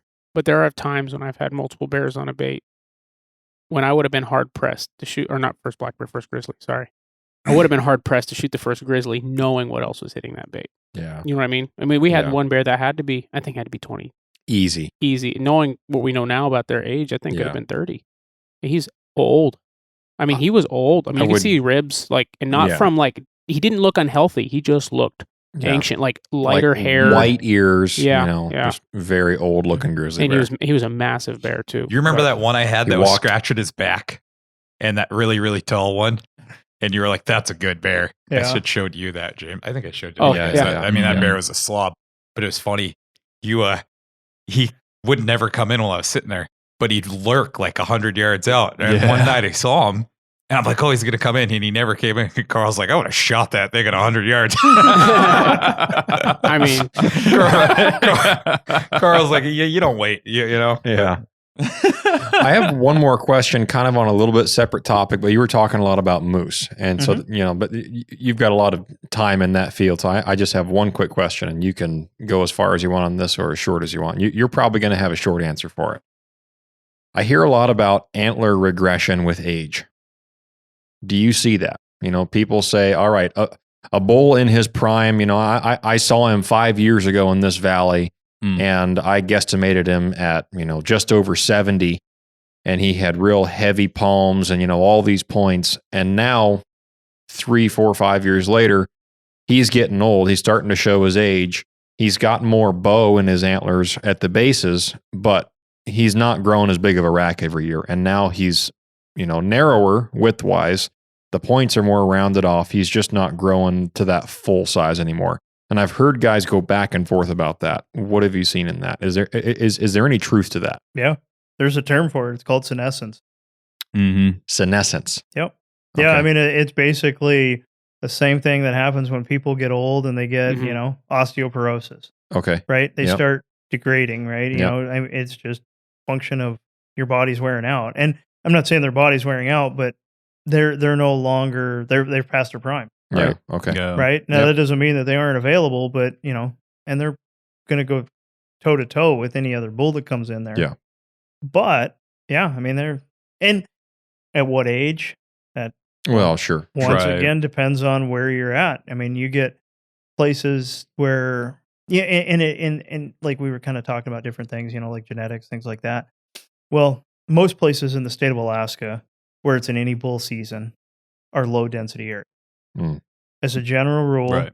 and not all of them, but some high density areas are that way. But generally, antler restrictions, and the other thing about it is most high density places are associated with either high activity or high access, Yeah. Mm-hmm. right? And so in some ways we maybe managed it that way, through other whatever tools in the toolbox. Probably not a lot of habitat manipulation, but maybe a fire. Mm-hmm. Yep. Things like that, right? And so you can have any bull areas that are high density, but as a general rule, most places are low density that are any bull areas. And part of that is, right, you're not seeing as many moose on a moose hunt. Mm-hmm. You want to shoot a moose, the goal is to put meat in the freezer at the end of the day. And so being able to shoot the first bull you see or having that opportunity, right? But what you tend to find is that you tend to find the stronger moose out in that country. Mm-hmm. Right? I mean, you see that's where you're going to find the big bulls. Yeah. I mean, and genetics is a huge part of it. I mean, there's going to be certain areas that always have bigger moose than other areas and what have you. But generally speaking, moose get a longer time to live in those places. They escape hunters because it's usually lower pressure.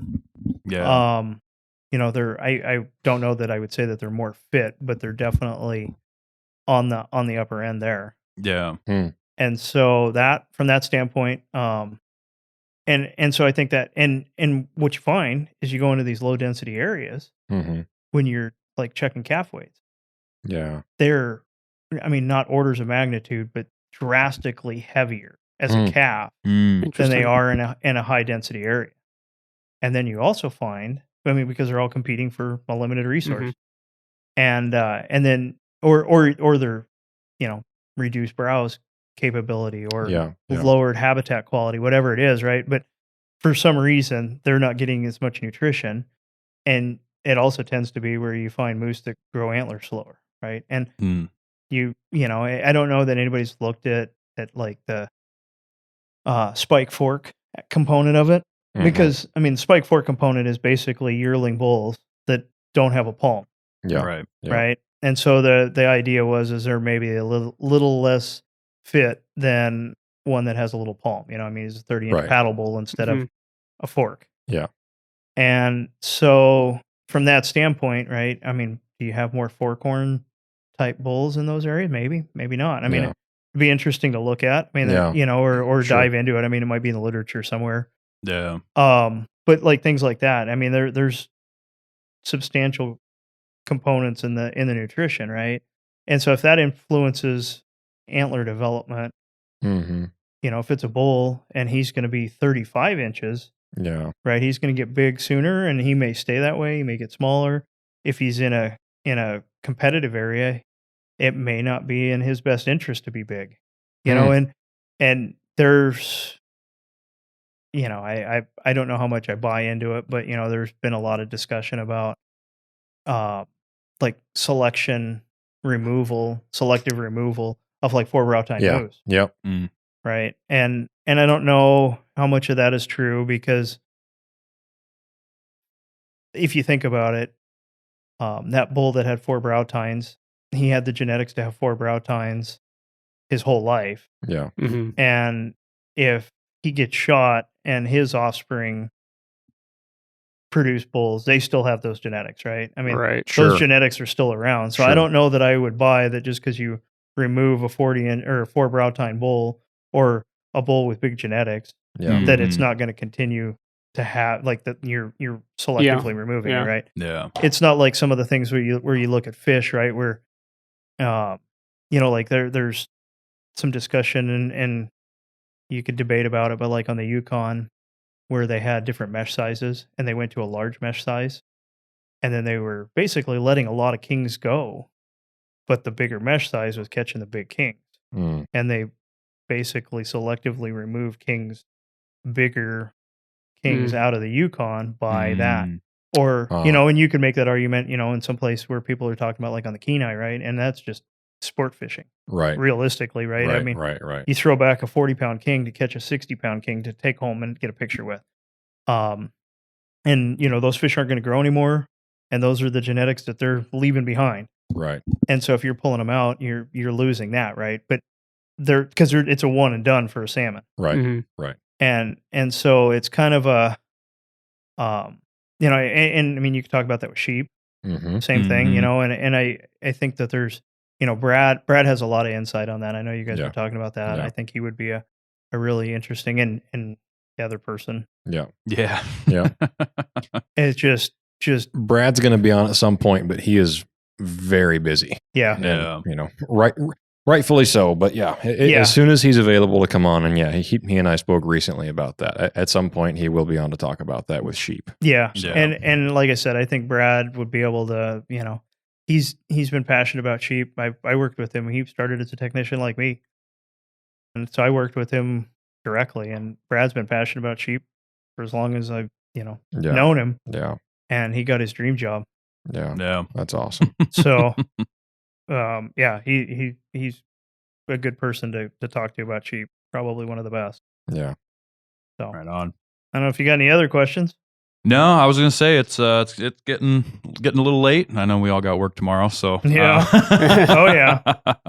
Yeah. We appreciate you hanging out, Of course, yeah. And just based on the amount of stories you've told, I can already tell we're gonna have you back several times. So Yes. maybe we'll try to find a day where you don't have work the next day. Yeah. Yeah. That's always nice. Yeah. Yeah. I got to go home and prep food too. Yeah. So. But yeah, so thank you very much for course. coming Yeah. on and sharing your knowledge. And we're super excited to have you at the event this weekend, the Northern Hunter bear baiting workshop, and to talk about, you know, the cycles these bears are going through in the spring and what people can expect to see and everything. And so it sounds like you're going to have a lot of answers for a lot of questions, hopefully. He's a Yeah. good guy for the job. There we go. We'll fake it till we make it. Exactly. All right. Well, everybody, if you have any questions and you're in town, you can ask them directly at the event. But you can also go to thenorthernhunter.com and hit that contact button and get an email into the show. Ask any questions you might have. We're definitely going to be having Carl back on the show. So we'll be able to answer any of those questions. And if you would like to show up today, that this is released, not today that we're recording this, but today as it was released is the 15th. So you still got time to RSVP to the event, the Northern Hunter Bear Baiting Workshop at the JP Jones Community Center here in Fairbanks, Alaska. It's an in-person event. If you are not from Fairbanks but able to be here on Saturday, I mean, it's going to be a good show. So hopefully everybody gets involved with that, and it's a great thing. We'll find out. I think it'd be a lot of fun. Yeah. So, yeah. But thank you one more time, Yeah. Carl, and you, Chris, for hanging in there. I think this is for having me. I just learned a bunch. So. I was going to say, I think this is the quietest you've ever been on there. Thank you, guys. Yeah. All right, and thank you all for listening. Until next time, get out there, get after it, and good luck. We'll see you there.